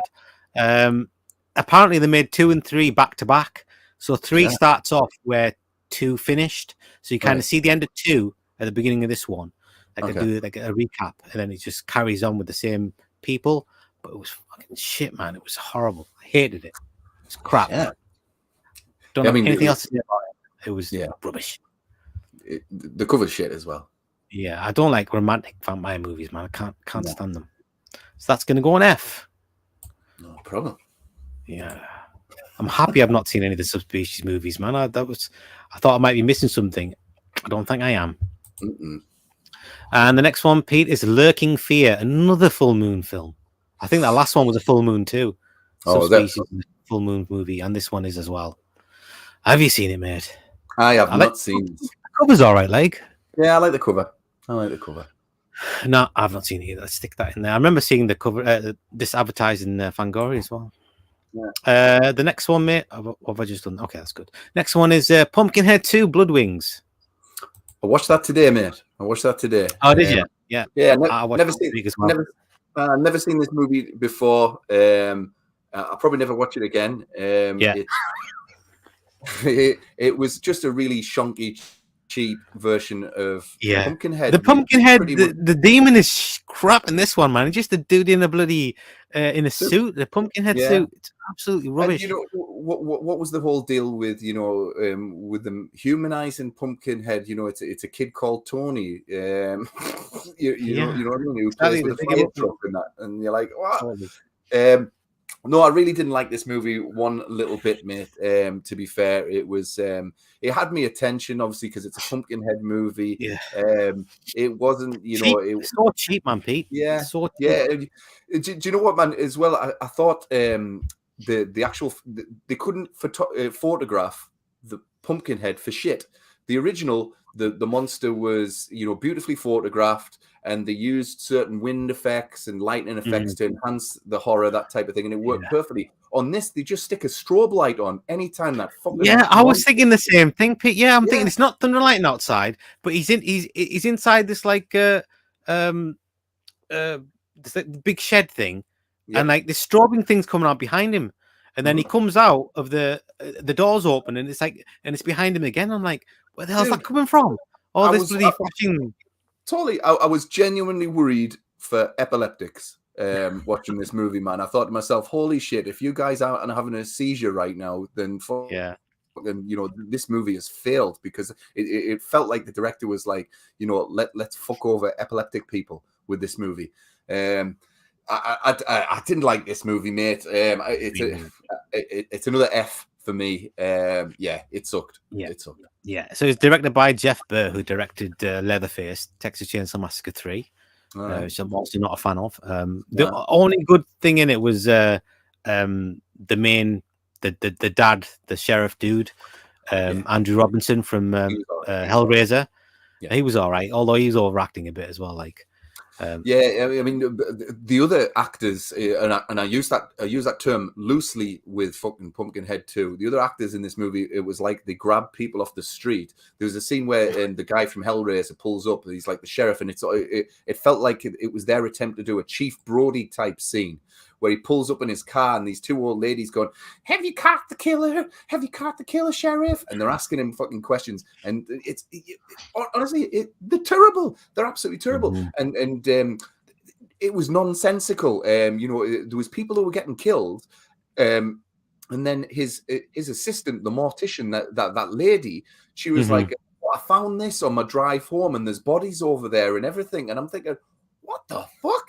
You mean you went to a crime scene, removed things from a crime scene, you didn't call anybody. It was just nonsensical. It was really stupid. It's a stupid cash in, this movie, and another direct-to-video bloody pile yeah. of rubbish. I expected better, I remember, back in the day, Pumpkinhead was mentioned in the same conversation as your Freddy Kruegers, your Jason Voorhees, and and everything like that. And I thought to myself, well, I haven't seen the other movies. Maybe they're good, for him to be mentioned in the same conversation. But it turns out not at all. And I can imagine after Pumpkinhead 2, the quality dips even further as well. Yeah, if that's possible. Yeah, definitely. Mate. Huge drop off in quality from the first one. I did not like it. F. Yeah, I totally agree, man, Pete. I think it taints the name of Pumpkinhead as a film. Yeah. Did you see it when they dropped the Pumpkinhead into the well? You could see the strings attached to it was obviously just like a dummy. You could see the strings attached to the Pumpkinhead's arms. Did you see that shit? I did. Oh my goodness, that was so bad. Yeah, it was. I felt sorry for everybody involved in that movie. The actors, everybody. It was garbage. It was utter garbage. I mean, it wasn't even kind of up to the standards of an old garbage canon movie. You know what I mean? They used to just churn shit out. But you know what? Some of the shit that they churned out was, Citizen Kane compared to Pumpkinhead 2, like nuts. Yeah. Well, Pete, it's time for another episode of Deja Vu. I love it. Show you a clip of Pumpkinhead 2, and you tell me what it reminds you of, and I'll show you what it reminded me of when I saw it. So here we go. You ready? Yeah.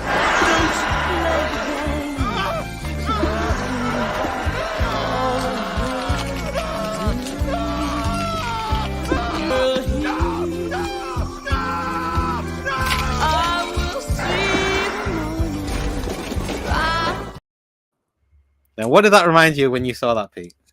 Backbreaker. It reminds me of American wrestling, right enough. Pretty much the same thing. Let me just show you. I can't break your spirit. I sure enough can break your back. Is Daddy having fun? Yeah, Thunder Lips. What is going on, Pete? The Pumpkinhead is doing wrestling moves. I mean, what have you done to this? And just, do you know what? It did that so many times during the movie. When there was a supposed scary bit come on, they would play just weird fucking music in the background. Yeah. Like, I don't know what that was. I don't know if it was their shot at being a little bit Tarantino or whatever, but it was fucking stupid. Like, but yeah, Thunderlips. That is Thunderlips right enough there. Right, let's get rid of that crap, man. Yeah, it's another F. Yeah. Right. And the next one, Pete, is The Club. Have you seen The Club? I haven't, mate. I haven't. I never even knew of its existence before this one, I have to say. I did watch The Club, mate. I found on YouTube, mate. Okay. So the Club stars Zach Ward and Kim Coates, who's one of the baddies in Last Boy Scout. He plays a murderous counselor. So it's a senior prom at a mysterious castle. It becomes a deadly affair when a student initiates his classmates into a society of evil when time stops at midnight, and they have a simple choice of death or suicide. The students must decide or face joining John's club when time starts again. It's basically the guy's like a low-level demon, and he's trying to get these people to send him to hell to become one of his minions. And it's dreadful. Another one that's like made for straight DVD type rubbish, made in Canada, crappy budget, bad acting. Oh, it was dreadful all the way through. The narrative, man, it's like really haphazard. I didn't know why anything was happening, and nothing made any sense. It's just like a bunch of scenes just strapped together. It was cringe. And the CGI in it was terrible. A lot of these movies in 1994 had really, really bad CGI. Man. You're right. Yeah, this one had terrible, terrible CGI. They didn't have the budget for it. I don't know why they wanted to use it. Nah, that's another F movie, mate. So let's just stick that where it was. It was awful. It's another one of the movies I remember seeing it. I remember seeing it in the video shop as well, like the club and that cover. Right. But by God, it was awful. Absolutely awful. Right, mate. The next movie is The Stand. Stephen King's The Stand, the miniseries, directed by the man I can't stand called Mick Garris. Okay. Have you seen that miniseries? I know you're a fan of it. I haven't, mate. I haven't. I did look it up. No, Good I haven't God. seen it. I did look it up, and I pressed play on it, and then I realized it was like a series, an entire series, and it was like 4 hours long, and I was like, nah. It is long. Yeah. So, no, I dodged it, mate. To be fair, the only version of The Stand I've seen is the one that was done quite recently with Amber Heard. To be honest, that one's even worse than this one. The new version. Yeah. I mean, this one it's got a lot of good actors in it, but it looks really cheap. I heard it had a really, really big budget as well, but it looks super cheap. It's just fine. I mean, the story pretty much carries it. Like, it's a good story, so no matter how substandard it is, at least it's telling a decent story. But it's fine. It's watchable. You can just about take the amount of time it takes to watch the whole thing. It's fine. It's all right. I'm gonna stick it in C, Pete. Okay. So that'll go in C. Not dreadful. Not as bad as the Tommyknockers or anything. But a lot worse than it. Right. And Mick Garris should never ever make another movie ever again. The next movie, Pete, is 3 coming soon. Wolf. Yeah, Jack Nicholson, Michelle Pfeiffer. I have seen. Yeah, I've seen Wolf. The last time I saw it was a couple of years ago, right enough. It's got Jack Nicholson in. Jumping about like a he's werewolf great in the movie, quite a lot. Yeah. It's got some really good good really scenes good in as this well. movie. Yeah. I don't mind this movie, mate. I don't think it's great though. I have to say. I agree. Yeah, again, it's a werewolf love story. Mostly a love story. This movie. Mm-hmm. James. There's not much werewolf stuff until the last half an hour. Yeah, there's not much like actual werewolf stuff until the last half an hour. Yeah, exactly. Does it reach? Does it reach a B? Does it reach a B? I'm not sure. What do you think? No, I'm a C. I'm a C for this one, mate. I think it's too. And C because of Jack Nicholson. Like, he owns it. So I remember being so excited that when I found out that Jack Nicholson's going to be in a werewolf movie, he was born. It was a big deal. I remember it was a big deal when it came out. It was a big deal when it came out. Yeah, he was born to play a werewolf, and they fucked it up so badly for me. They did it, kitchen sink melodrama, like, and I was like, even the fight, but with Jack Nicholson and James Spader at the end was like borderline comedy. Yeah, it was underwhelming, wasn't it? Yeah. Yeah, mate. Let's stick it in C. I like that one Indian guy in it. I like when they go see him, and he's that bit that's on the trailer where he says, "Power without fear, love without doubt. It feels good to be the wolf." I'm like, yeah, I'd be a wolf. I don't know why I remember that from so many years ago, but I do. I didn't want to put the accent on too strong. The people might think I talk like that. Actually, that was a good accent, man. I toned it down a bit. Right. Dave says the most I remember about Subspecies is that it was subpar. It is. Some people really like the Subspecies, like the whole franchise, but they're crazy because it's rubbish. I didn't hate it. I don't remember hating it, but I don't remember loving it either. Dave says, just like the Wishmaster series, I hate when they change the canon of characters and stuff. Pumpkinhead 2, I'll give it a C. Again, that's so generous, man, Dave. Generous, Dave.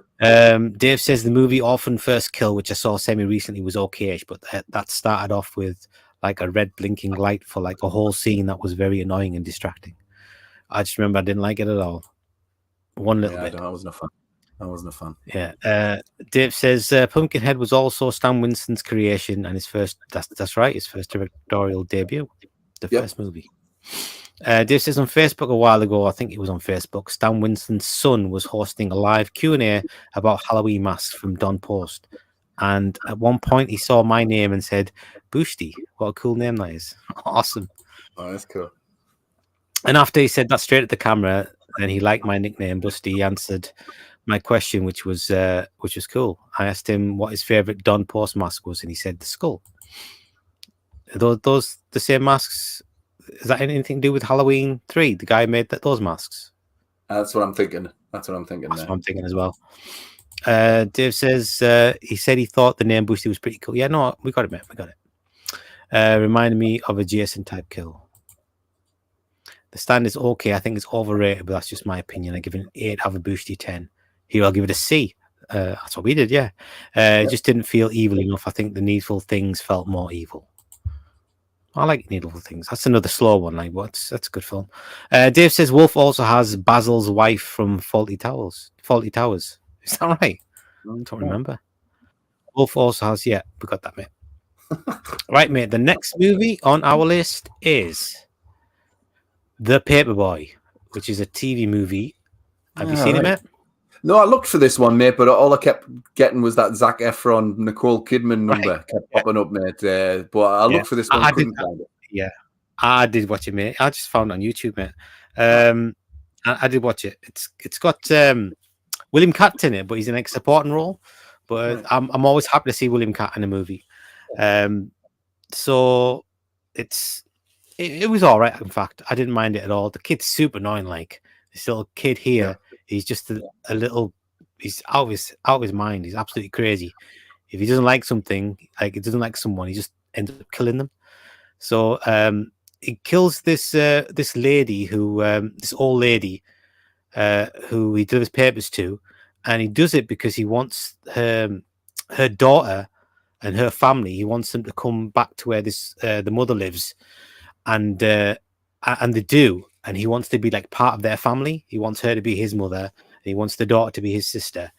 So he just kills a bunch of people. He kills his own dad. He kills the people who are suspicious of his behavior, and then they realize that the kid's just totally mental. Wow. And and that's pretty much it. But it was all right. Sounds all right. Sounds all right.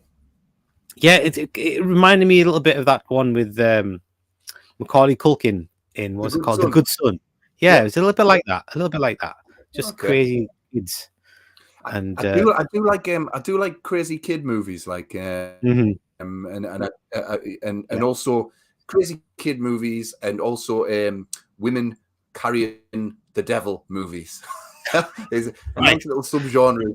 I get a kick out of those movies. But from what you're saying there, Vas, I think I want to check out The Paperboy. I think I want to see this movie. Yeah, I mean, it's a completely ridiculous story, like, but it was had amount of fun to watch.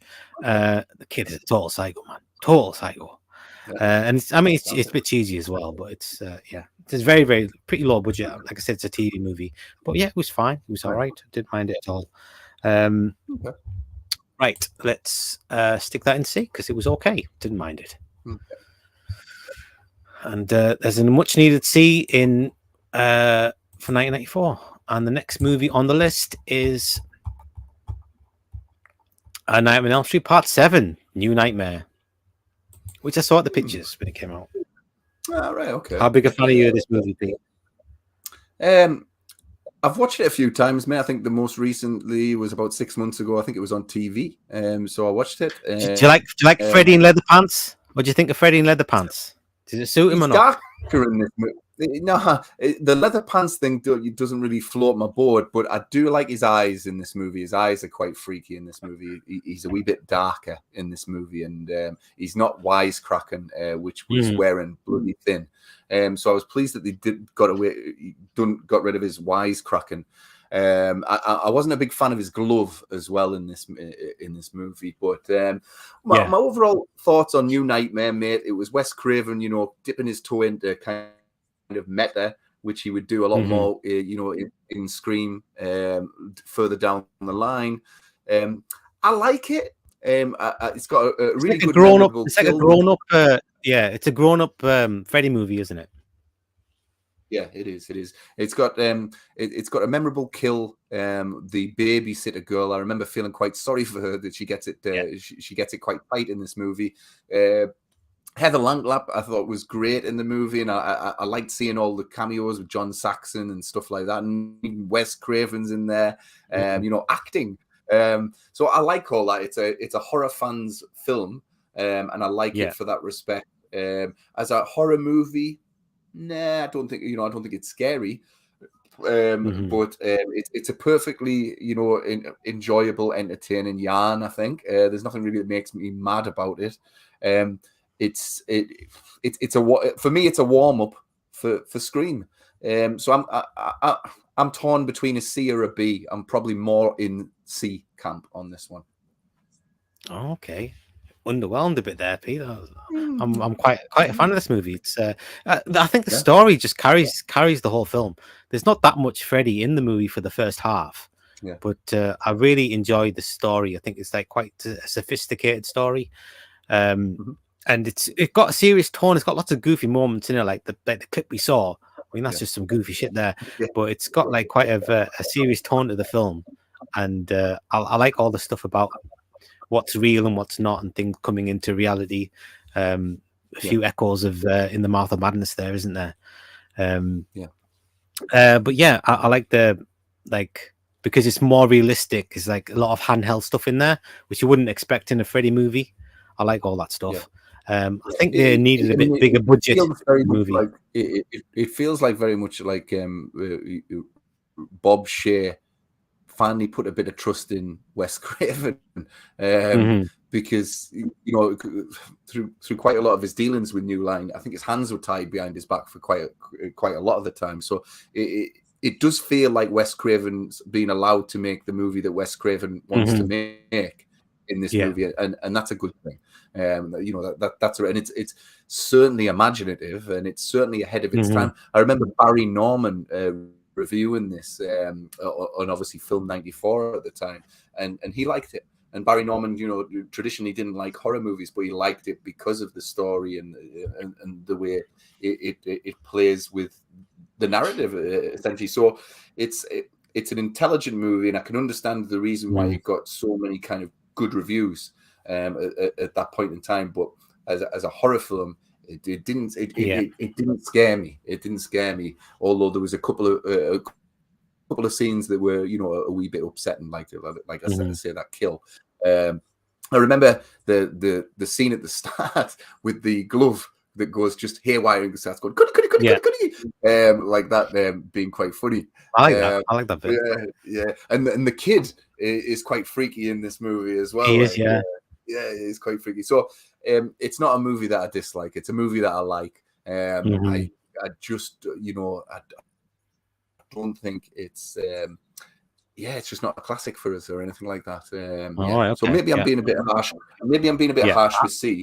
And I think it just you grade this one. Yeah, I think it does suffer between like the ambition of the story and the budgetary constraints. I think it doesn't even out because I don't think it can meet its ambition with the budget that it's got. So you can see the bits where it just doesn't work. You can see the ideas behind it, and the ideas are good, but some of it he just can't pull it off because he hasn't got the money to do it. But he's trying. You can see he's trying. You know what he's trying to do, but I just don't think he manages it all the time. But I think the story is so strong. I think it carries it through regardless. I think it's a really good trilogy, the first one and the third one and part 7. I think they go together really, really well. Same way like Halloween, like 1, 2, and 7, they go together really well as like a mini trilogy inside the larger franchise. So I'm happy there. I think it came out. It's a good timing that it came out like 10 years after the original, and I like all the callbacks to the original. They're like, I don't know, they're just like a delight when you see a good callback from that you can like go, oh, I remember they're literally doing the exact same scenes but in a different context. But you can enjoy it because you can remember the old scene and the new scene, like a twist on it, which is I thought was really clever, to be honest. But yeah, I mean, I think it came out like it's a perfect. I thought when I saw it, which is at the cinema, I thought it was like I was the perfect age when I watched the first one and the third one and this one coming out. It was all kind of well timed because I was like just the exact right age to appreciate like the more sophisticated story, and compared to like the I was at the right age to watch the first one as well to get the full effect of that one as well. Yeah. Again, it's another one of those movies I've got a bit of a soft spot for, and I watched it this week and I was engaged through the whole thing. I don't think I was bored at all. Maybe a tiny bit, a little bit too long. Yeah, it's never not engaging, this movie. That's for sure, mate. It is enjoyable, right? By the sounds of it, it's hit all your sweet spots when you saw this movie for sure. But I've got nothing, really bad to say about it. But it just didn't, it didn't rock my world. But I thought it was, it was certainly better than 4, 5, and 6 that were previous. And part 2, it was better than those. Yeah, like you, part 1, part 3, New Nightmare. They're my favorites. Yeah. And I don't. I'm just a sucker for like a trippy story, and it's got like a good sort of exactly that, just like a mind bending sort of story thing. Just those type of things just pull me in. Yeah. So yeah. So would you be alright if I stick that in B? Because I think it's like to be honest, I think it's a damn good film. Yeah. Do it. Yeah. Do it. Cool. Do it. Yeah, absolutely. Mate. Appreciate that, Pete. I appreciate that. The list gone, by the way. Can't see the list. Oh, for God's sake! I could have sworn I had that back on again. Right. So there's our B tier. Looking there, we've got 5 in there, and the last one is New Nightmare. Nothing in A, and only 1 in S. Not looking good for 1994, I'm afraid. No, right. Are we going to hit double digits even? Who knows? Yeah. Good Lord. Right, the next movie on the list is Puppet Master 5. Jeez Louise. 1994, we're already up to Puppet Master 5. Can you believe that, Pete? Oh, have you seen this one, Pete? I have not seen Puppet Master 5. No. Let's get that in the not seen. Yep. Yeah, like I said, the only one I've ever seen is that the new Reich, which was out a couple of years ago, which was okay actually. But that's the only one I've seen of these Puppet Master movies. Okay. Let's get on with the next one. Is called Relative Fear, which I think is another TV movie. I've not seen it. Have you? Like no, I've not seen this one, buddy. No, let's get that in there. And the next one is Boogeyman 3. Have you seen that one? No, I've not seen this one, buddy. No, I've not seen any of the Boogeyman films. It looks crap from the bloody poster there. It certainly does. Have you ever seen the poster look as bad as that, mate? Oh my God. Looks like one of those Afraid of the Dark sort of covers, isn't it? Yeah, it does. Anyway. The next one is Scanner Cop, which I've seen. I think I've seen both the Scanner Cops. Have you seen it, Pete? I have not seen Scanner Cop, buddy. It's a while ago I saw it, and it was all right, mate. It wasn't too bad at all. Yeah. Let's stick that one and see. Okay. And the next one is Shatter Dead, which I've heard of, but I've not seen. Have you seen it? I have not seen this one, mate. No. I'm guessing a lot of these ones at the end here we wouldn't have seen. Yeah. Stick that in there. And the next one is Shrunken Heads. I have not seen Shrunken Heads, mate, either. I mean, I wouldn't be surprised if that's Full Moon Film, because that sounds like a bloody Full Moon film. And the next one is called Skeeter. I have not seen Skeeter, unfortunately. No, me neither. It looks shit though. Let's be real, it looks like a bag of dicks. Totally. And the next one is called Aswang. Have you seen Aswang? I have not seen Aswang, mate. I did search for Aswang, and you should have seen all the shit that came up on Google, man, when I typed in Aswang. It wasn't suitable for work, put it that way. And the next one is called Creatures from the Abyss. Right, I've got a confession about this one, mate. I haven't seen it, but I did search for it, and I came across the trailer, and I thought, oh well, I'll watch the trailer, see if I want to see it. And it's fucking terrible, mate. So I just refuse to search even more for this movie. Right, fucking terrible. So yeah, no, I haven't seen it. Right, and the next one is The Birds 2, Land's End, which I'm guessing is like a TV follow-up to the original. I've not even seen The Birds. Have you seen The Birds, Pete? I've The seen first Birds, one. yeah. I've never seen it, mate. Never seen I it. like- But I this like is The The Birds too. Yeah, it looks good. It looks good. I've Have never you seen The this one, Birds Pete? 2. No, I've not seen it, mate. But it kind of has that. I mean, that fucking cover. Mate, I what know, is man. that? It's It doesn't scream quality, does it, Pete? it doesn't, mate. It doesn't. So no, I've not seen that one, mate. Unfortunately, Jeez, man. I could do better than that, man. Honestly, that looks like it's been photoshopped. Like, just it, look- stick some do you know birds what? at the top, a house in the background, and people running away Yeah. at the front. It looks like it doesn't even look like Photoshop, mate. It looks like someone's actually cut birds out of a magazine and just glued them onto a piece of paper. Like, it's They're not even scary birds. They're like seagulls, don't they? They just. seagulls, It's, man. It's like, oh, yeah. it's coming to nick your chips. It's coming to nick your sandwich and that. Ooh. It's going to peck your hair or something. Yeah, totally. Yeah. And the next one is it looks just like Skeeter, but it's called Mosquito. I've not seen it, mate. But you know, I'm curious. Who's the crown prince of horror? It says. I don't know, man. Why don't you look it up? Who directed Mosquito? Okay, But another one that looks like a load of pants. it does. Who directed Mosquito? Let's see if there's any comments here. Dave says I give Wolf 6.5 out of a Bushi 10. Yeah, I don't really know anybody who really loves that film. Like, Dave says sorry for the typos in the previous two comments. I was trying to say Wolf also has the actress from Fawlty Towers. Yeah, we got that, mate. Absolutely got that. Thank you. Dave says Wes Craven's New Nightmare. I'll give it a 7.5 out of a Bushi 10. He will give it a C-. I liked it, but I don't rewatch it as much as other. Yeah, some people are put off by the movie. Yeah, but I just love the story. Dave says I didn't like the Hansel and Gretel angle. Oh, I did. And they added it into New Nightmare. It always feels lazy to me to add a real fairy tale into some complete different story. That was the whole point in it. That it was like it's all about stories. That's what New Nightmare is about. Stories, holding these evil spirits in, telling people tell stories. Anyway, I get your point, mate. Dave says I like Puppet Master 5. Oh, you've seen it. I'll give it a 7.5 out of a Bushi 10. Wow. Dave says I didn't like the new Rake one. Right. Oh, the new Rake one. Well done, Pete. I thought that one kind of missed the mark from my taste. Started off kind of good, but overall I didn't like it so much. This is another Puppet Master movies around the corner, I'd imagine, by this point too. I would not be surprised. I think there's like 10 of those movies.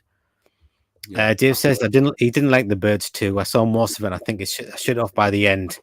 I can't remember exactly. I thought I saw the ending of it at some point. I mean, if these movies are so like forgotten, it's like you kind of they look familiar, like you've seen them flash by you at some point. But like if they were any good, I mean, people would have been like somebody would be talking about it. Somebody would. Totally. But I don't remember anybody saying, oh, have you seen Mosquito? Oh, that's wicked, man. Get it watched. Nobody says that. Nobody says, you've seen Struggling Heads. Oh, man, that's a classic. Incidentally, nobody says that, dude. The crown prince of horror is Gary Jones. It's Gary Jones, of course. Who the hell is that? Well, it's Gary. That's a quote from. Is that a quote from Fangoria? Are you kidding me? It's Gary. Oh, Fangoria's just lost my respect. Never mind. Yeah. The Unborn 2. Have you seen that, Pete? I've not seen it, mate, but you know what? I did think, I thought the title was pish. I thought, you know, surely it's got to be Still Unborn, you know? I get you. You get it? It's a play on words because you got stillbirth, yeah. You know, still unborn, you know? Yeah. But hey, ho, you know, I'm here all week. It's better with the Roman numerals on it. It makes it easier to understand for folks. True. I mean, just look at these movies, Pete. It look like bargain basement crap. It's dreadful. Check it out, dreadful. Man. Yeah. Can't believe they released these films, man. 1994 as well, you know. I mean, it's a lack of quality in relatively modern times. Yeah, I told you, man. That's why I got into action movies in the 90s, man, because there was so little good horror. Yeah, and that and the X-Files, and that was pretty much it. And you get like 2-3 good movies, and the rest are all just very, very low quality. And then speaking of which, we've got Watchers 3, mate. Look at the state of that, man. Oh my god. I'm offended by that cover. It's so rubbish. It is dreadful. It is dreadful. I've not seen this, mate. No. After Watchers 2, I really didn't want to go there, to be fair, mate. Yeah. No, I've not seen it, but the cover's just fucking horrendous, mate. I mean, there's no... It is one. excuse me. And this one's called Red to Kill, which I've never heard of. Well, It I haven't seen, doesn't give much away. No, listen, I haven't seen it, but I went and watched the trailer because I found the movie and I thought I'm going to watch it. And I thought, you know what, I'll just watch the trailer just to see what the... And I purposely never watched the movie, mate. It looks like a hardcore kind of Korean movie, mate, but in the trailer alone that's available on YouTube, it's just rape after rape after rape. Oh, okay. So it wasn't my cup of tea, that, mate. If you get your kicks on watching numerous women getting raped, then that's the movie for you. Like, right. Okay. Can I just say, Leprechaun 2? It had 2 different posters, and I didn't realize I put it in twice. And you have to start again with the lists. If you you can add stuff to it, but you can't take stuff away. You have to start again, and I didn't want to. I'd had enough at that point, so I just left it in there. We'll just stick that in there. Yeah, it's superfluous. Yep. So the last movie is this film that's called which is I think the 6th witchcraft movie called Witchcraft 666. So there's 5 before and God knows how many after, and it's a trauma film. I've not seen it, Pete, and I'm guessing you ain't seen it either. No, I've not seen it, mate. I've not seen that one. Good Lord. I mean, oh man. Do they not even want to try and like make it look decent? I mean, look at the state of that dude. No, I mean, I like the fact that it's got Mr. Skin on the cover of it, and that, you know, so, you know, yeah, it pretty much tells you what the movie's about, to be fair. But yeah, dreadful, man, dreadful. 1994 was a dreadful year for horror movies. It's a horror show in the worst sort of way. In like, oh my God, look at that, man! Look at that crap. Eesh. Right, Pete. This is going to be absolute shit show. Let me just put it down a bit more. So I'll tell you what, before we do that, I'll quickly see if there's any more comments, and then I'll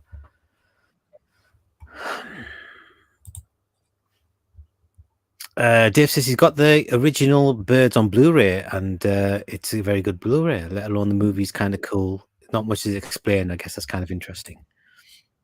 Just like with any movie, I got to see the Birds ages ago, probably on cable or video or something. But nowadays, to watch it again and on Blu-ray is a cool version to see as well. Nice. Thank you again, guys, for allowing me to babble on. I hope I didn't hog the chat or anything per se. It was another great chill stream indeed. I will try to be chill but entertaining. Dave says, I hope I didn't. Oh, okay. No, you didn't, mate. Of course you didn't.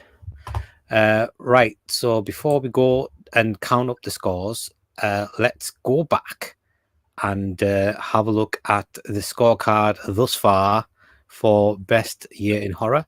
Let's quickly have a look at that.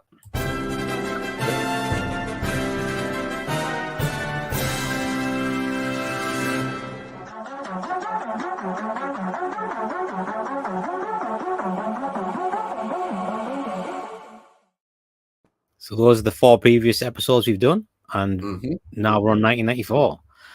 And so yeah, let's just get this over and done with, Pete. So you probably do this one in your head. You don't think you can need a calculator for this, dude. Honestly. So we've got one S tier film, and that's In the Mouth of Madness. 1994. Thanks, John Carpenter, with the bottom of his heart, for making this in 1994.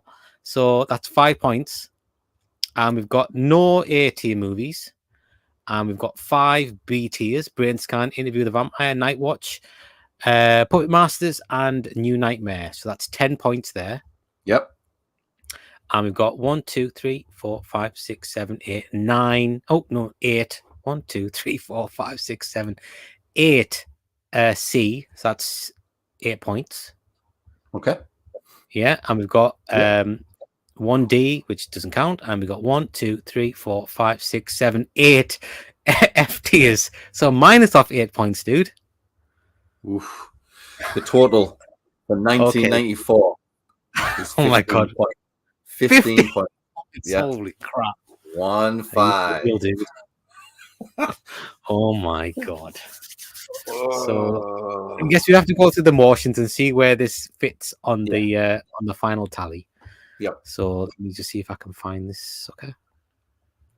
Right. So let's have a look at the leaderboard.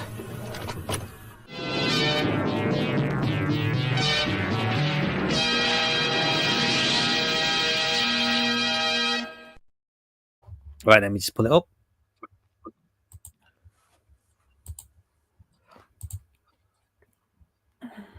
So, right. Still in first place is 1990 with 70 points.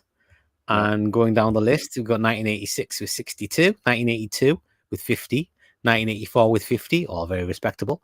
2016 with 48, still pretty respectable. 1981, 46, 1983, 44 points. 1978, also 44 points. 1985, which was in last place for so long with 42 points. But now we have 1994 with, say it again, Pete? 15 points. 15 points. 1-5. Holy crap, man. That is just desperately bad. At least it's in the he's positive. the thing, Vat. Here's the thing. We hadn't seen a bunch of those movies, but if we had seen all those movies, I have no doubt that we would be in the minuses. No doubt whatsoever. Yeah. I absolutely 100% agree, man. God, could there be so we can just say the worst year in horror so far is 1994, yeah? 100%. 100%. We'll go one backwards. I mean, what year are we going to do next? Because I have relative comfort that nothing can be quite. I don't think we're going to have another year as bad as 1994. You know what was strange, Pete? I picked 1994 because I thought it would be better than 1995 because I was thinking about 1995 and I was thinking I can only think of Demon Knight is that as a really awesome movie. I can't think of a single other movie from 1995, and I don't know. Do we want to go for one that we think is going to be a good year, or do you want to just move it up to 1995 and see how it compares? I don't know. What do you think? Well, it's your turn. Your turn. I think any year. Let's do something from 2000s. Okay. Let's do something from 2000s this time. Let's go for 2011. Just randomly, 2011. I've got no idea what. 2011. Okay. 2011. No, me neither. 11 years ago. What was the horror output? 2011. Okay. No idea why. 2011 is. It's got to be better than 1994. I mean, I'm sure it is better than 1994, but it's seriously, I can't even think of a movie that came out in 2011. It's one of them years where it's like, what the hell came out in that year? Let me just do a quick. Give a preview. So, horror movies from 2011. Okay, let's see what we've got here. Right, okay. So we've got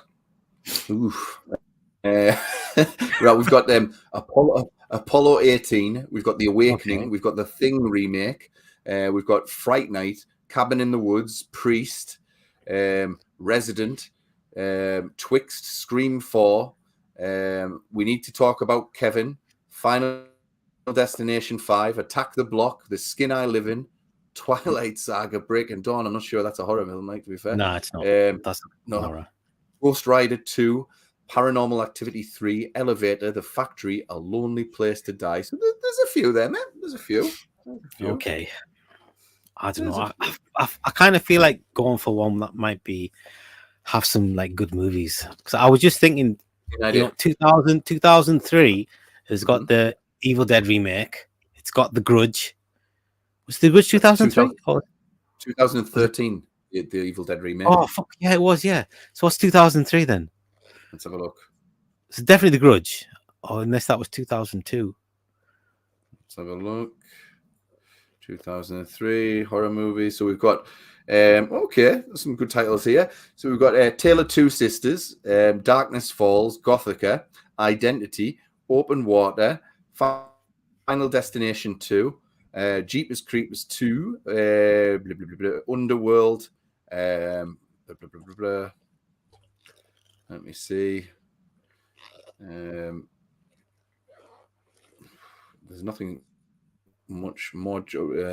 Before I Die, Beyond Reanimator, The Bone Snatcher, The Bone Setter, Dead End. Any I more love Dead Bourne End. films? I said, any more Bourne films? I don't know. Just them two. Decoys, Dreamcatcher, Flesh of the Beast, Freddy vs. Jason, Gory Hallelujah, Gozu, Goth, Hot Tension, House of a Thousand Corpses, House of the Dead, Into the Mirror, Juan the Grudge 2, The Last Horror Movie, Leprechaun, Back to the Hood, The Manson Family, Mimic 3, Monster Man, Moonchild, Octane, The Park, Puppet Master, The Legacy, Red Riding Hood, Red Water, Scarecrow Slayer, The Seekers, Serial Slayer, Shark Zone, Speed Demon, Strange Things Happen at Showdown, The Texas Chainsaw Massacre, the Jessica Biel one, Okay. the Twins Effect, Undertow, Undead, Underworld, The Uninvited, Willard, and Wrong Turn. Okay. Well, look, there's a bunch of movies that we've already talked about, so let's just stick with 2011. Yeah. We do 2011. Yeah. Okay. We'll do 2011. So when is this gonna drop anyway? Because it's gonna be Christmas Day, Pete. Oh yeah. Can you do Christmas Day? I can do it. I'm working the following day right now. If I could do Christmas Day, my family might have an issue with me doing it. Mind you, That's no. what I'm thinking. Yeah. And plus, I don't want to do it on Christmas Eve because I do like to go to the pub on Christmas Eve. It's like the one night of the year where everybody's happy. So what about Friday? That doesn't give us very much time, does it? That's the only thing. No, that's true. Let's do it Christmas Day. Fuck it. Let's do it Christmas Day. Everybody's stuff. Stuff. If you want to skip a week, we can just go on to all those can be New Year's bloody day, isn't it, or something on? Yeah, Sunday? no. Let's not skip. Let's do. I'll do Christmas Day. Yeah, let's do Christmas Day. What about we do Christmas? Yeah, what about we do Christmas Day from 7 till 9, and then I can do the family time afterwards and stuff like that. 7 to 9. How's that? It's fine by me. Fine by me. Yeah. Sorted. Right. I was thinking as well, Bass, for the New Year show. Obviously, we'll do our tier list and everything like that. But why don't we do 2022 for our New Year show? Okay. Being that it's for the new year. Yeah. So it's a tier list, but we're effectively ranking our favorite movies of the year at the same time. Yeah, that makes good sense. Yeah. The only thing that's a bit weird now is that because we got Shudder and all that, there's like a ton of movies there that are like easy to watch, but a lot of them I don't want to watch. Otherwise I would have watched them already. But we're gonna have to go through bloody half of the Shudder originals and stuff like that, and I'm not looking forward to that. But it's a good idea. I think we probably should do that. It makes perfect sense, doesn't it? Let's do 2022. Yeah. And then, like I say, it's two birds with one stone. Two birds. Yeah. Okay. Yeah. So next week is going to be 2011, and the following week is going to be 2022 in review, I guess. Yeah, sounds good. All right, cool. Yeah, let's do it, man. Let's do it. Right, let's wrap up these comments and take the taste of 1994, put it to bed. Exactly. Dig a hole and stick 1994 in it. Oh, it is. It is terrible, yeah. Have you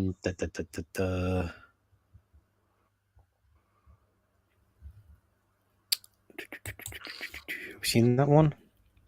I didn't like The Birds 2. I saw most of it, and I think I shut it off by the end. I can't remember exactly. I think I saw the ending at some point. Dave says, I've got the original. Oh, no. We've read these ones. All right. Okay. I'm getting.